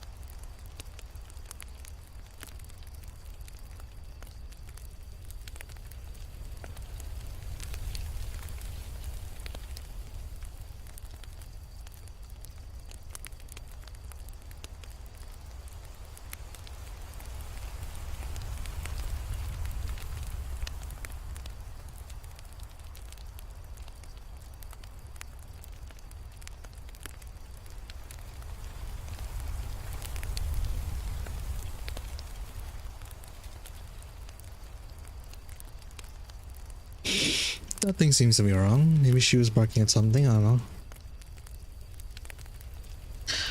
They set a trap. The creatures have sealed us down here like we were rabbits, and we fell right for it. God damn it. I wish I could like soundproof my room, but sadly I'm gonna try and read this even despite the fact. Richard exclaimed that it was the first time Matthew had heard real fear in the man's voice. They intend to keep us here until sundown, and then we will be helpless to stop them. Matthew dropped to the floor and took all he could not to sob uncontrollably. He had let his hatred and sadness get the better of him, and now they were doomed because of it. Matthew, is there another way out of here? A window, a storm door, anything? Father Richard begged. Matthew shook his head. No, that door is the only way in or out. Father only used this place to store his harvest, and Matthew bolted up quickly. There was a small chance where they might be able to be saved. He was sure the undead removed all of his father's tools, but only he knew of the broken axe his father had refused to throw away. He merely put it in the hay under the stairs.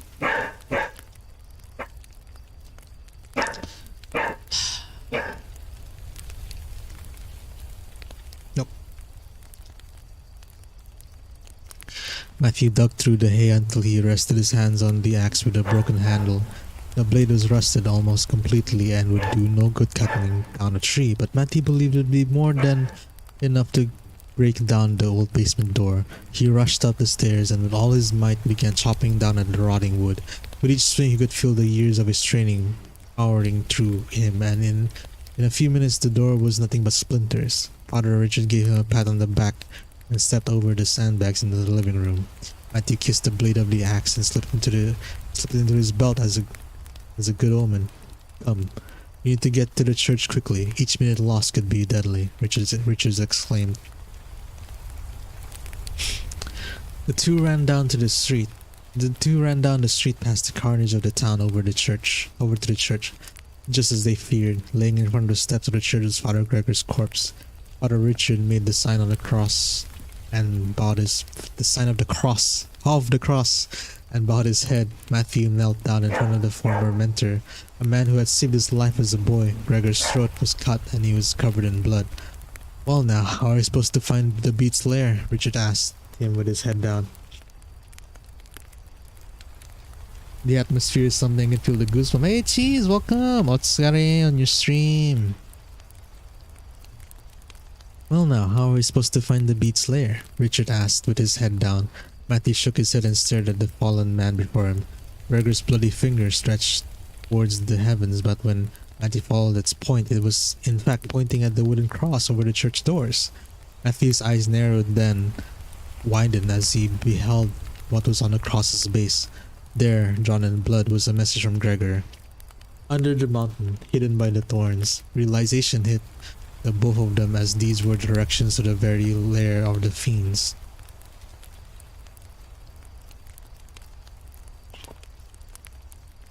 He wrote it on the cross so that the undead wouldn't be able to touch it. This is how we find them. Do you know what he is talking about? Richard exclaimed. Matthew nodded slowly. When we were searching for Greasy, there was a part of the woods at the base of the mountain that was unpassable due to thick thorn bushes. We thought even the undead wouldn't be able to pass them, but we must have been wrong. We need to head there now.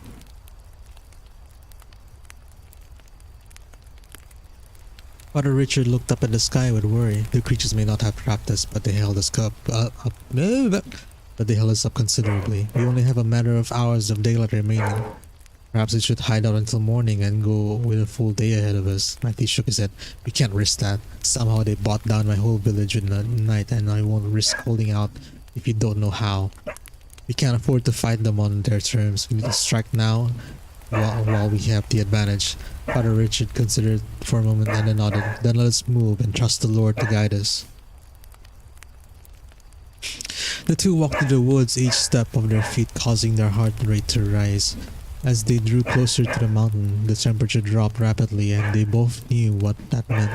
Shadows cast from the sinking sun almost seemed to be reaching for them, and Matthew was filled with the familiar fear from his childhood.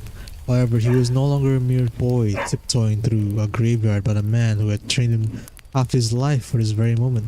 He could not let his childlike fear distract him from his mission. For Gracie and his whole village, he had to take a stand against the evil on his doorstep. I wish my dog would start barking. God damn it. Yeah, it's picking up. My dog's barks are picking up.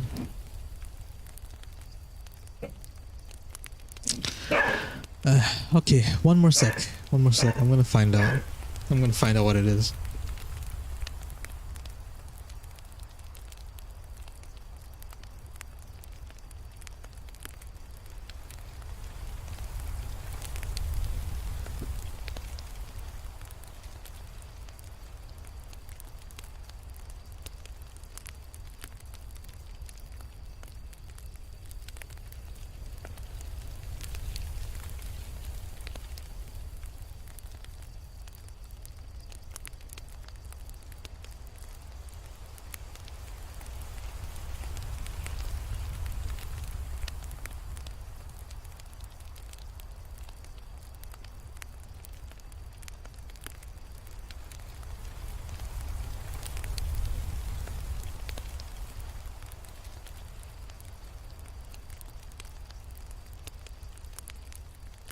The cog is helping you make the atmosphere more scary? Not really.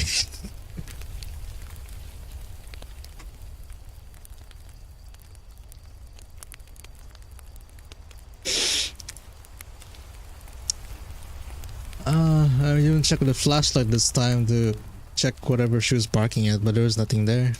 So, no idea.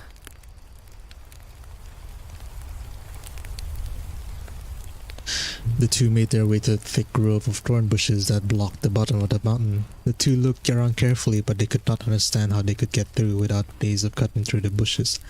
The undead could just fly or turn into mist though, but through this, but I have no idea how we could possibly get through, Father Richard said while scratching his chin. Father Gregory must have found a way, or he couldn't be sure it was their lair, Matthew replied. The two looked around more, and then Matthew noticed a small clearing of thorns. He got on his knees to discover a small tunnel large enough for them to crawl through, but likely would not be noticed by the undead. That clever man, he must have cleared this for us. This might have been one of his final actions. Can't let it go to waste. There won't be room for our packs, so we need to equip ourselves now. Bring only what you can manage, but we need to travel light, Matthew said.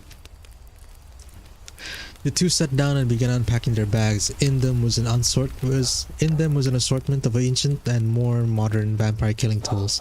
Silver blades, wooden stakes, crosses, holy water, pieces of the host, hawthorn, everything they would need to defend themselves. Remember your training. A wooden stake can stun a vampire indefinitely, but they will not be truly dead until you cut off their head. Do not listen to their words, for they contain a compulsion. Keep your mind clear of strong thoughts that they can read. Above all else, my boy, never lose your faith. These weapons can hurt them, but they are only as strong as your belief. Otherwise, they are mere trinkets, Richard explained. I remember my training well, Father, Matthew said with a smile on his face. The two nodded at each other and began their slow crawl through the thorns. Gregor had done a good job with his tunnel, however. Both Matthew and Richard were a good deal larger than the elderly priest had been. Every moment had to be precise, for they could not risk the undead detecting their presence. Matthew could see the end of the tunnel and began to quicken his pace. He was so near his goal that now he could almost taste it. His quick movement was just as swiftly punished as a solitary thorn pierced his skin and caused a small cut along his cheek. Matthew watched as a drop of his blood slowly fell from his face and plopped into the soil below. Instantly he froze and everything around him went silent. The undead would always crave flesh, blood, and above all else. Crave flesh, blood above all else, and here he was bleeding right onto the doorstep. Matthew waited for a hand to burst through the sand and tear his throat to shreds. However, it would seem fortune favored them, as they detected no taint of evil around him. Matthew let out a sigh and he continued onwards to the edge of the tunnel into freedom. The two men stood in the great shadow of the mountain before them. This would be the perfect place for the undead to rest, for almost no sign of light would shine there. Though through the brambles they could see bare minimum of light peeking through. Then about 2 hours of sunlight maximum left to them, and every second wasted increased their danger.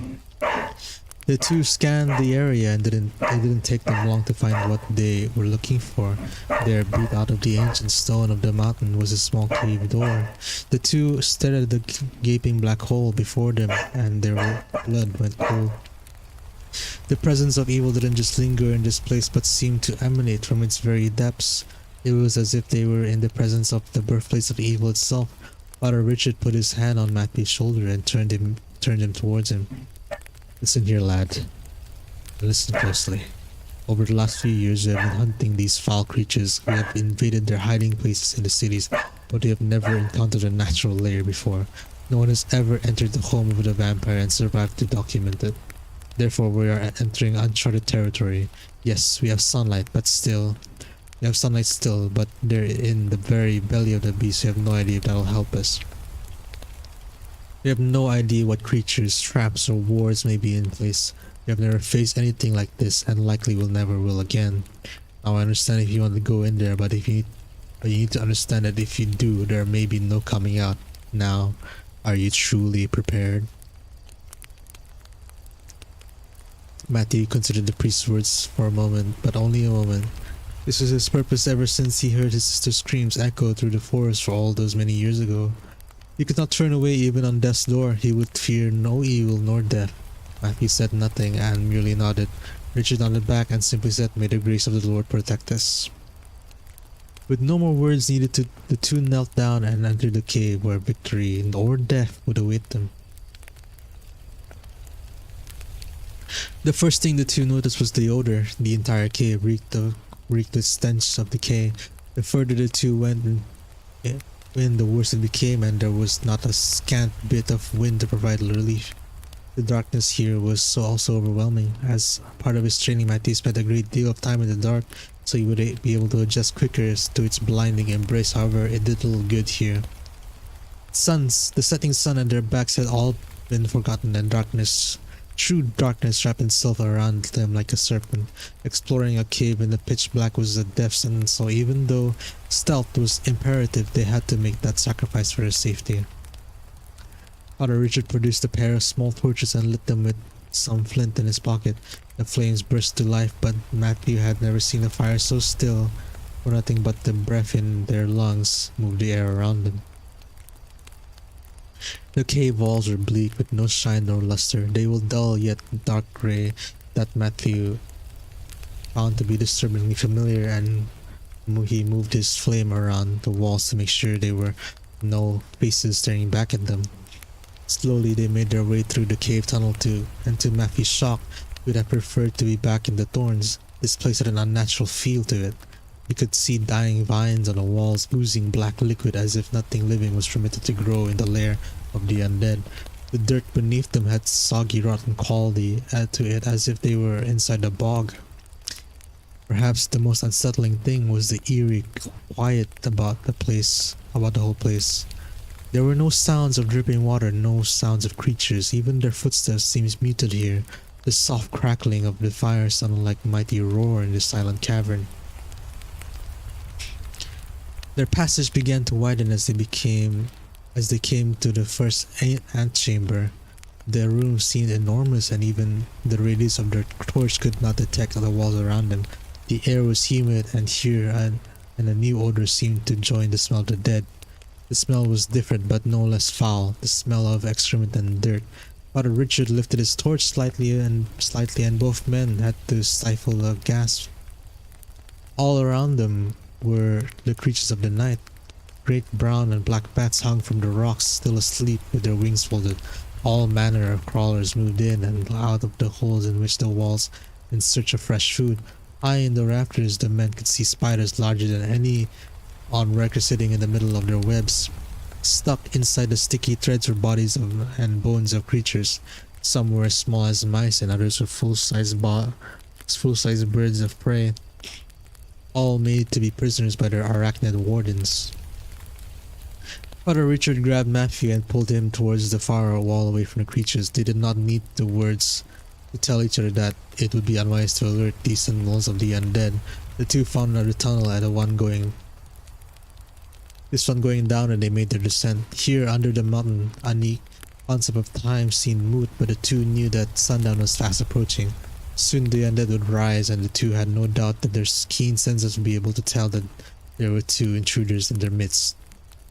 They may be alerted already. Despite reports to the contrary, the further the two went into the earth, the colder it became, until they could almost see the mists of their breath escaping their mouths.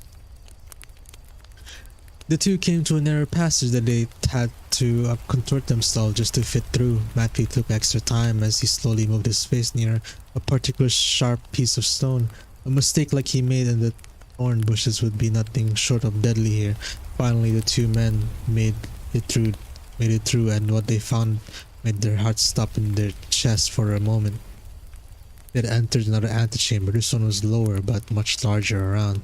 Unlike the rest of the cave, this area was gently illuminated by blood-red stones whose glow seemed to wax and wane, almost as if it was breathing. The two men extinguished their torches, not wanting to make something for mating here, for in the middle of the room was the very thing they had sought.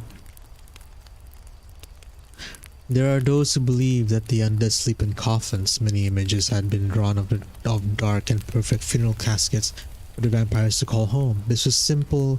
This was a simple matter of humanizing a concept that was in no way human. Before the two men were several husks of material to make a tomb. The coffins were made of mud, bone, and mold. They were not the perfectly designed caskets of man, but crude, almost tribal beds of soil. Each one held one of the undead, sleeping until the moment the rise found them. Slowly they made their way to the burial mounds and silently nodded to each other. The two men had been fortunate in that they had managed to manage the element of surprise.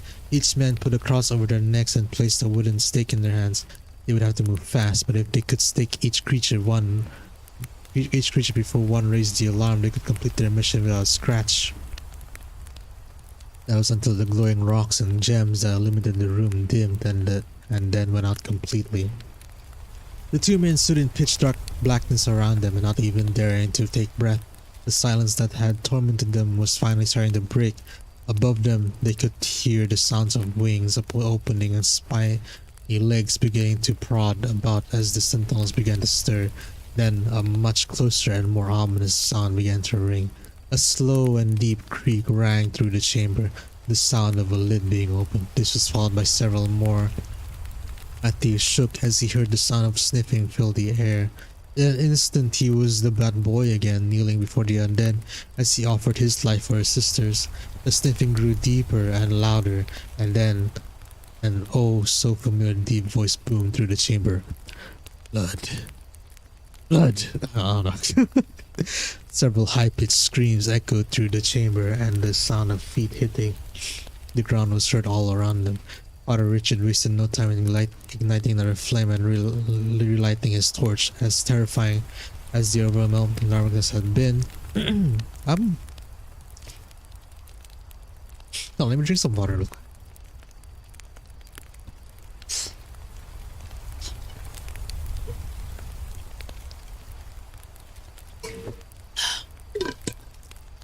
Several high-pitched screams echoed through the chamber, and the sound of feet hitting the ground was heard all around them.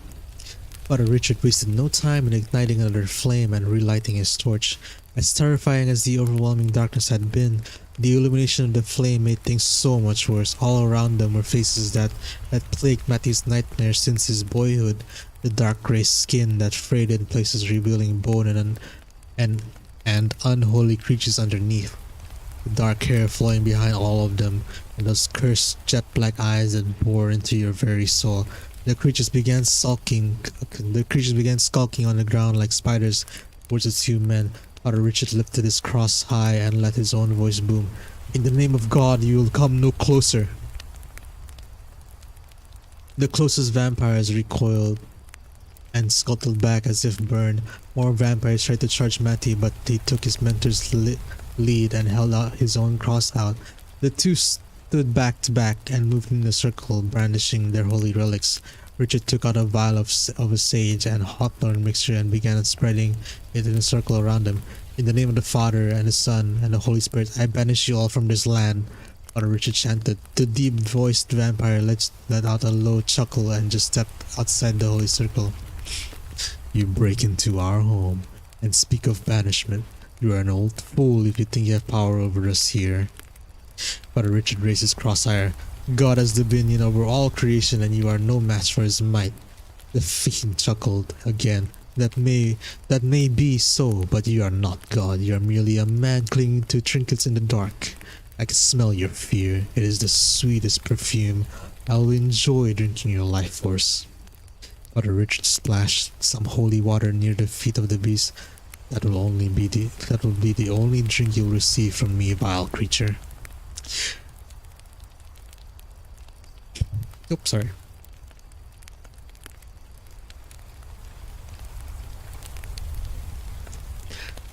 What a gamer move.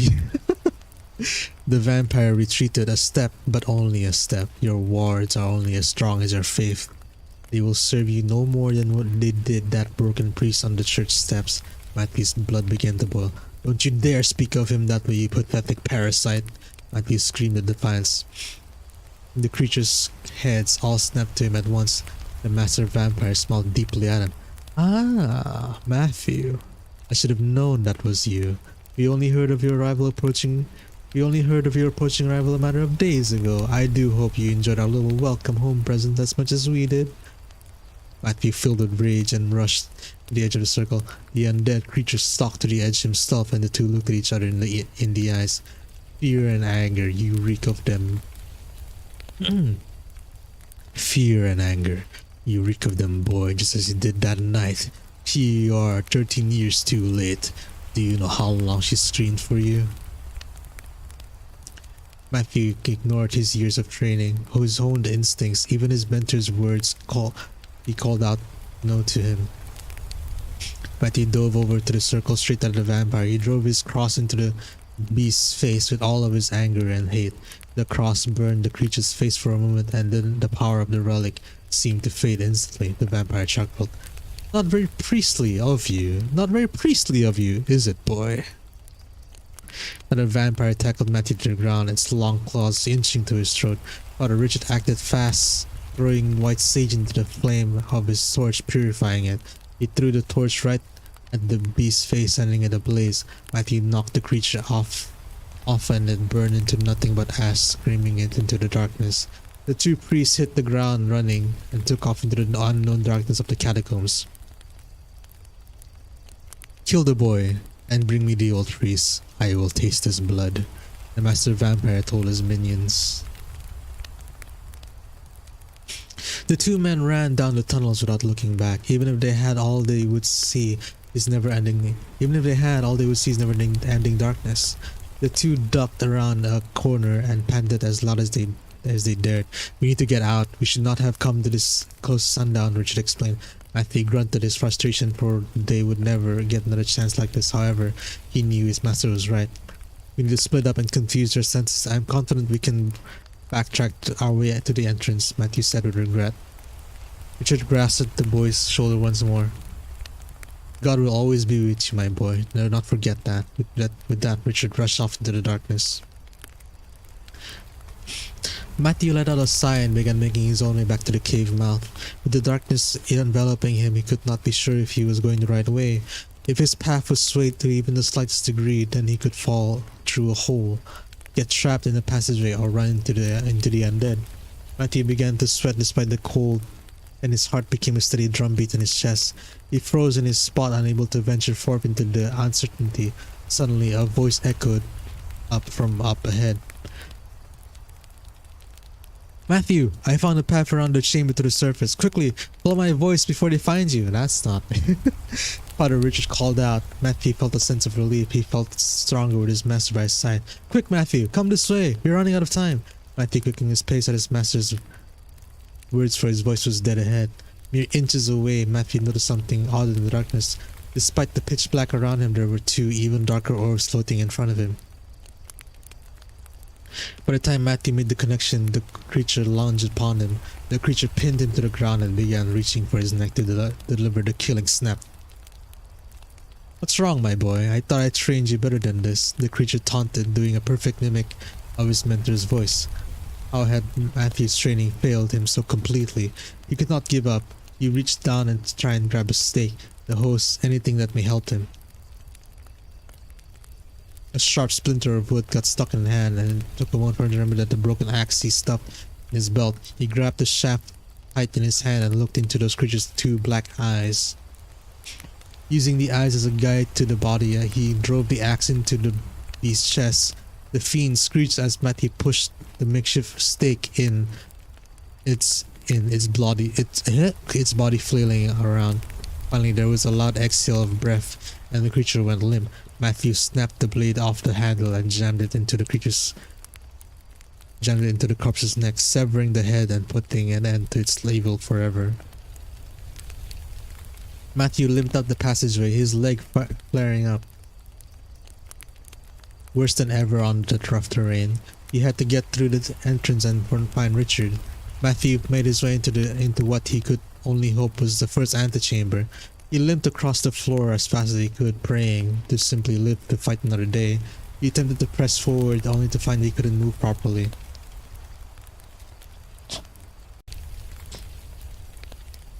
His body felt as if it was underwater and his joints were being held back.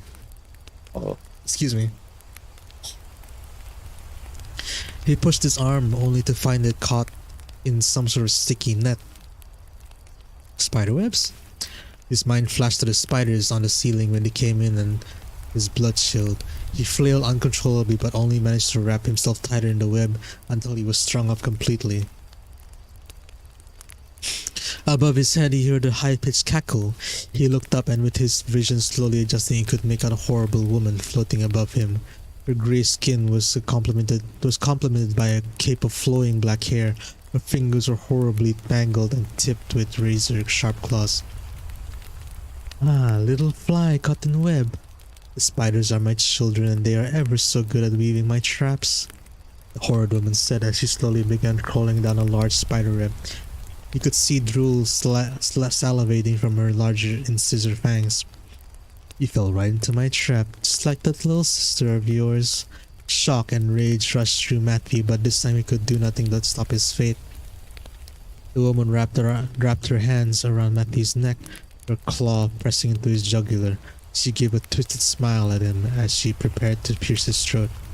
Just before her claw to press a piece of holy... What?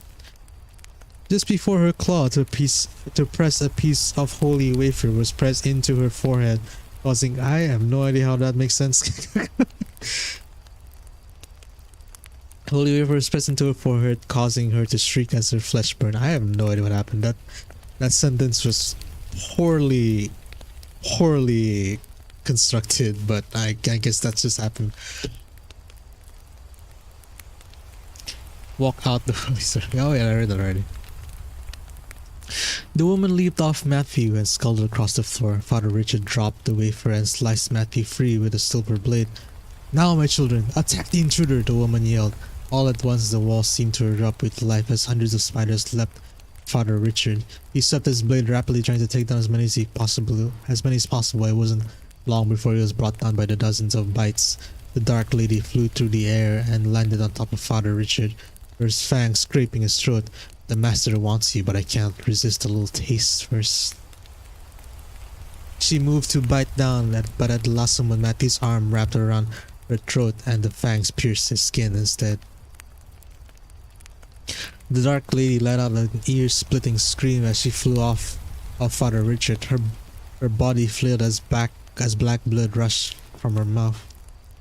Her spasms increased and smoke started to emit from her face. All of the spiders in the chamber convulsed and exploded in blood. The woman let out one final wail as blood erupted from every hole on her body, and she fell limp onto the floor. Matthew panted as he looked confused at the situation. What the hell was that? What happened to her? Matthew called to the dark. Her hand touched his shoulder, shocking him back to reality. Father Richard smiled down at him. Ever since I met you, I have wondered why the undead didn't take you that night.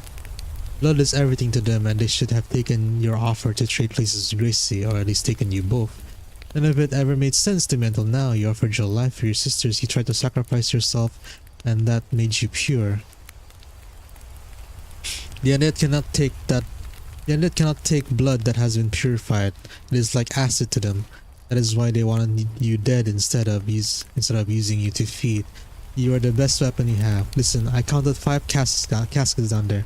I burned one of them and killed one in the tunnel before I came to the chamber. I know you killed one down there and then the spider woman. There is only the master now. You can end this tonight, Matthew, my boy. You can stop him. Matthew didn't like the way his mentor was speaking. There was a sense of finality to it. We can stop him together, you and me, just like we trained to do. Just come with me, Matthew begged. Richard shook his head. I can feel the venom of the spiders working its way through me. My body is on fire and I know I don't have long left. I'm sorry we never prepared for something like this. I failed you, my boy. I am truly sorry. Tears rolled down Matthew's face, dropping onto his mentors. You didn't fail me. You trained me, befriended me. You were like a father to me. Father Richard squeezed his shoulder tighter. Then use that training to end this. Bring peace to your village and to yourself. I believe in you, my boy. Matthew felt Richard's hand tighten once more and then slacken. Richard let out one final death rattle and then was gone from the world. Matthew rested his head against his mentor's chest and closed his eyes for him. He stood and made his way to the tunnel going downward. Rather, Richard was right. It was time to end this. Matthew did not risk lighting a torch by but by the grace of God his eyes could judge the dark enough to stick to the path. With every step taken he knew that the beast was growing closer. He gripped the stake and his cross tightly, praying for forgiveness from the Almighty. He needed every advantage, every weapon he could to bring down the master. He moved in slowly in silence and finally he came to the tight passage leading to the resting chamber. If there was ever a spot to lay a trap, it was now, and Matthew had to be careful. He began slowly squeezing his way through the narrow and sharp rocks when he heard a sound that stopped him in his tracks. An ear-shattering series of screams erupted seemingly from the walls themselves, the screams that were that of the villagers of Northridge in their final moments. People were screaming to get inside, parents being forced to watch while the undead fed on their children, and all around were the sounds of blood and carnage. Matthew tried to cover his ears and drown out the cursed sounds, but they seemed to echo within his skull. The master vampire's voice boomed through the chamber. Oh, what was that?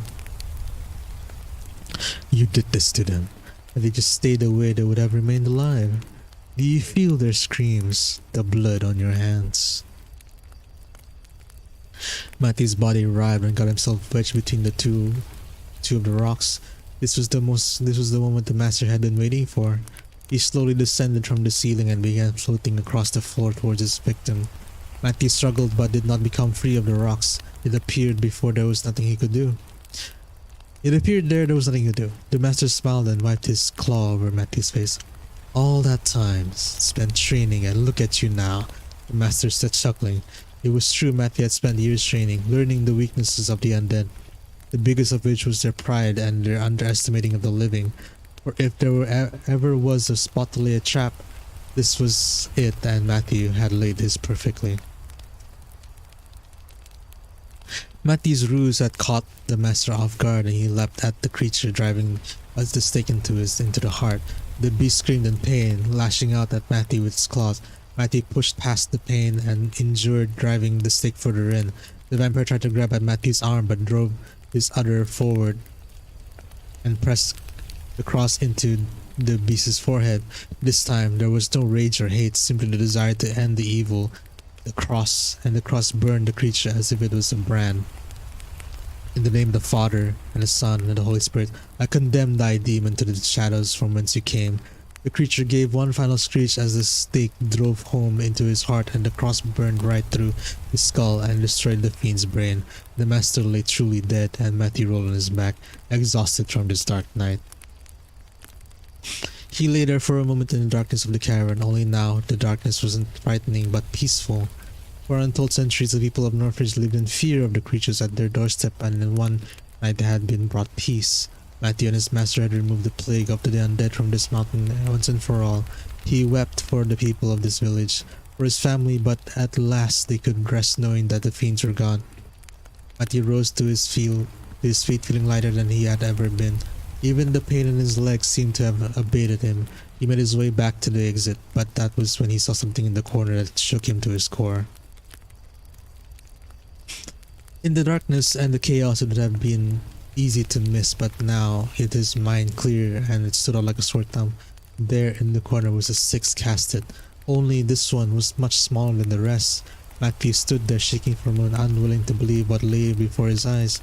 In all the centuries the creatures had almost never turned a single person. It had been having to share their limited supply of food.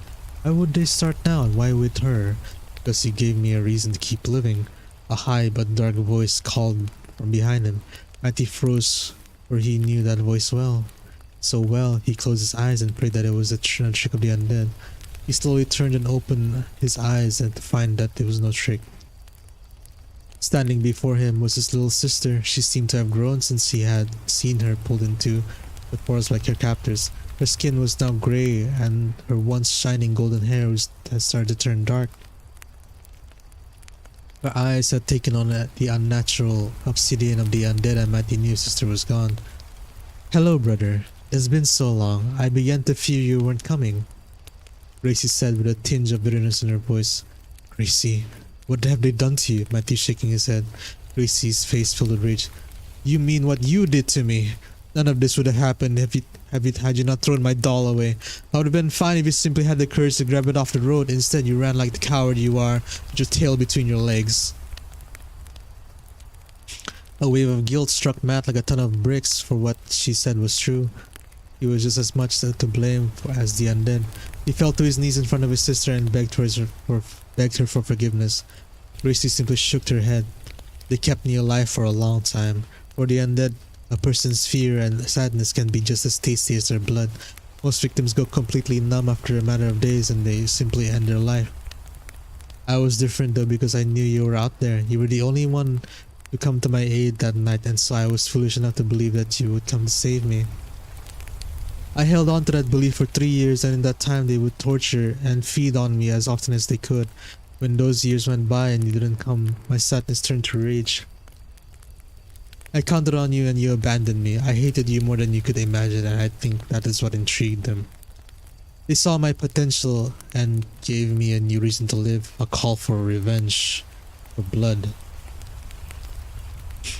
Tears rolled down Matt's face.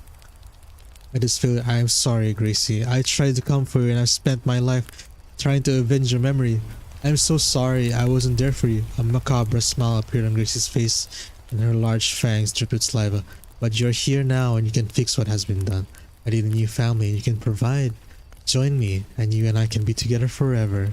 Accept the darkness and your blood will no longer be pure. I can make you like me and we can make up for lost time. Just accept what I offer. Gracie sang into the darkness with her luring siren's call. Matthew closed his eyes and let out a long breath. He felt his sister, but this was his chance to make up for it. He owed her that much. Matt ripped open his collar and exposed his neck. I accept your offer and show no resistance. Do what you must. Gracie smiled widely and silently floated towards her brother. He could not bear to look at her, but instead focused on the ground. Well, she prepared to undo her unholy. Why can't I say this? as well as she prepared to do her unholy deed.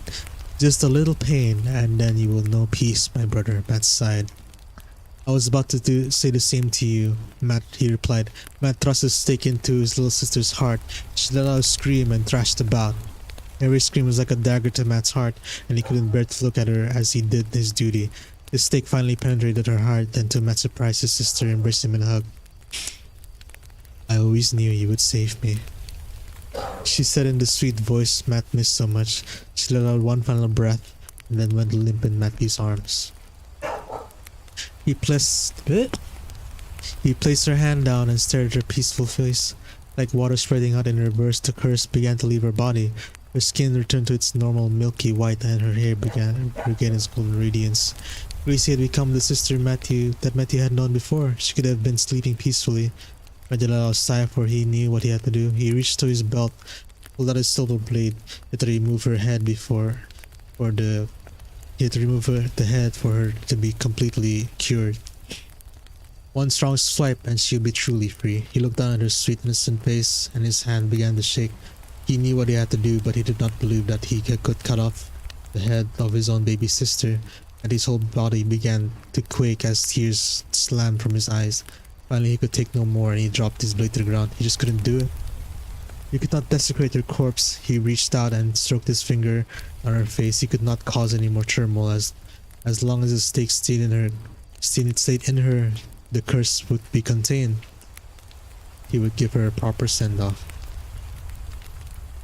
Matthew gently scooped up her body and slowly led them both out of the cavern. As he approached the opening, the rising sun peeked over the thorns and shone on their faces. To Matthew, the sun had never felt so warm and comforting. Taking this time, he made his way to the back of his home in the village. He took her body down to the basement and spent the day fashioning a proper casket for her to rest in. He could not stand the idea of burying her in the ground after all that had happened. He laid her gently in the casket in the basement, placing a kiss on her forehead. There, in the corner, was her doll Heidi. Matthew considered burning it after all the harm it had caused, but he remembered all the happiness it brought his sister and placed it into her arms instead. He went out to the village and grabbed the bodies of the villagers, placing them gently on a pyre. With respect and care, he set the pyre ablaze, sending out embers of their spirits into the sky. The sun had set on this day, on this new day, and for the first time in his life, Matthew was not afraid of the night. He had completed his mission, and at last knew peace. Epilogue. The following was recovered from the journal of backpacker Thomas Burt. May 5th, 2021. My group and I continued our exploration of the Carpathian Mountains in Romania. I find great peace in the nature here. We have come to a dense wooded area before we reached the base of the mountain. We decided to stop and camp for the night before I started a climb. I have to admit that I have traveled the world and I have never encountered woods that were so quiet before.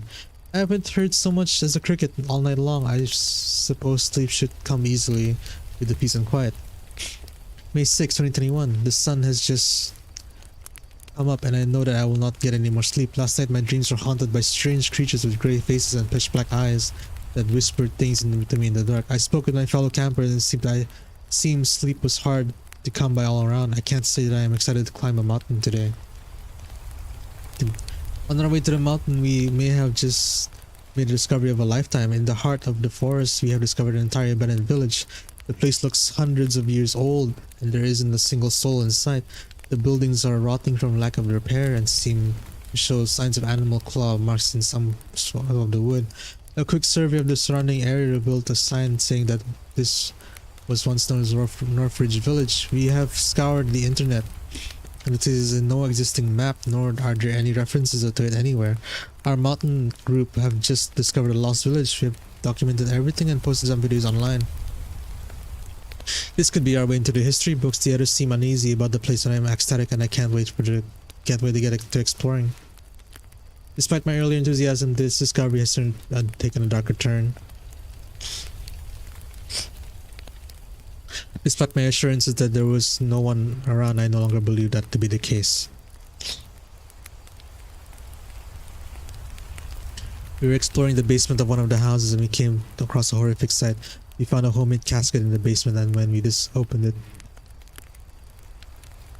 we discovered the body of a little girl with a stick through her chest. Several members of my team lost their lunch at the sight of her. Her body is cold but shows no signs of decay, which means this murder must have taken place in the last day or so. We have contacted the authorities, and though I knew it was evidence, I had to pull the stake out of the sweet angel's chest. This little girl couldn't be more than 8 years old. Who could have done such a heinous act? We are all huddled on the main floor now, waiting till the police come. The sun has gone down, and we all feel on edge of the whole situation. The paranoia was getting to me because I could swear I hear something moving down in the basement. People.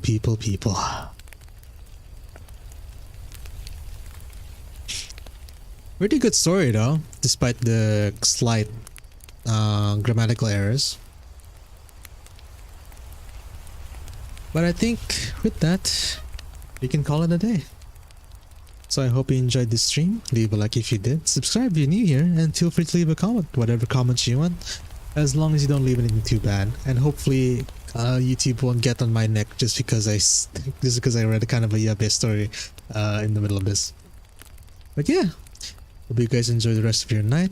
Sleep well, and that's about it from me. Otsu, otsukare. Next stream will either be tomorrow or Saturday. I'll have something planned out. It's most likely gonna be a Saturday night, but we'll see what happens. Otsukare.